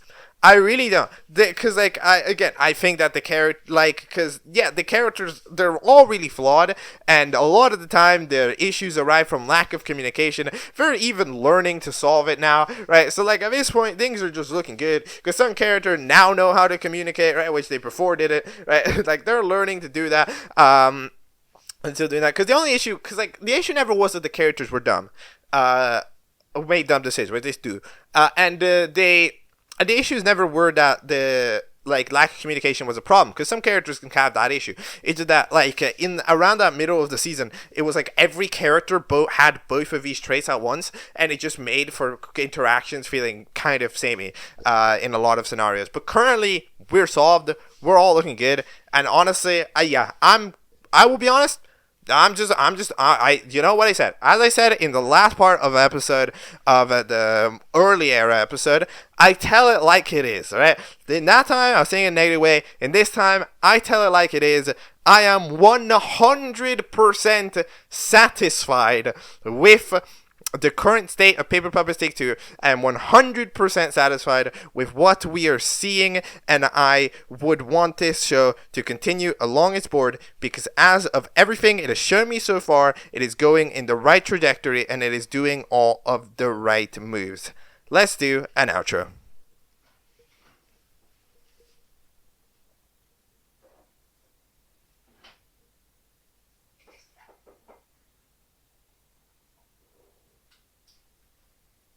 Alright, and that will be all for today's episode of Object Catchup. I would say that it was actually a pretty important move for me to separate this, because, if you check the fact that this video is 3 hours and 10 minutes long, and the fact that episode 111 is 3 hours and 2 minutes long, that would make the total running count, if I were to have combined these videos, into 6 hours, which is not a video that I want to render in the next ever. That would take a while, because it's like an exponential, it'll take exponentially slower the longer it is, so it just gets way slower. It's just bad, right? So Yeah, that's the reason why they're split into multiple episodes. You know, like I could have not released a video that and done it, but that would be pain and also suffering. So, yeah, that is that for Paper Puppets. The current situation is roughly as I said in the community post. We're gonna take the next episode to take a look at a couple of the newly released episodes, because it's been quite slow. Like what was supposed to take 1 week is taking 2 weeks because of just generally underestimating the size of these shows, and plus, you know, a couple of little motivation blips that tend to happen around this time frame. I don't know, they're just happening. There's not much I can do about it. You know, help, like, mind is mind, okay? You control your mind only to a certain point. You know, we are gonna do one of those, and then afterwards, the episode after that, we will be covering, as the plan implies, BOTO, the original show, because it's one of the olden requests. Alright, welp, for Paper Puppets, after over like 12 hours of after like 11 to 12 hours of a total catch-up time, Season 1's done, Season 2's done, we're all caught up with the mainline Paper Puppets universe. See you next time. Goodbye.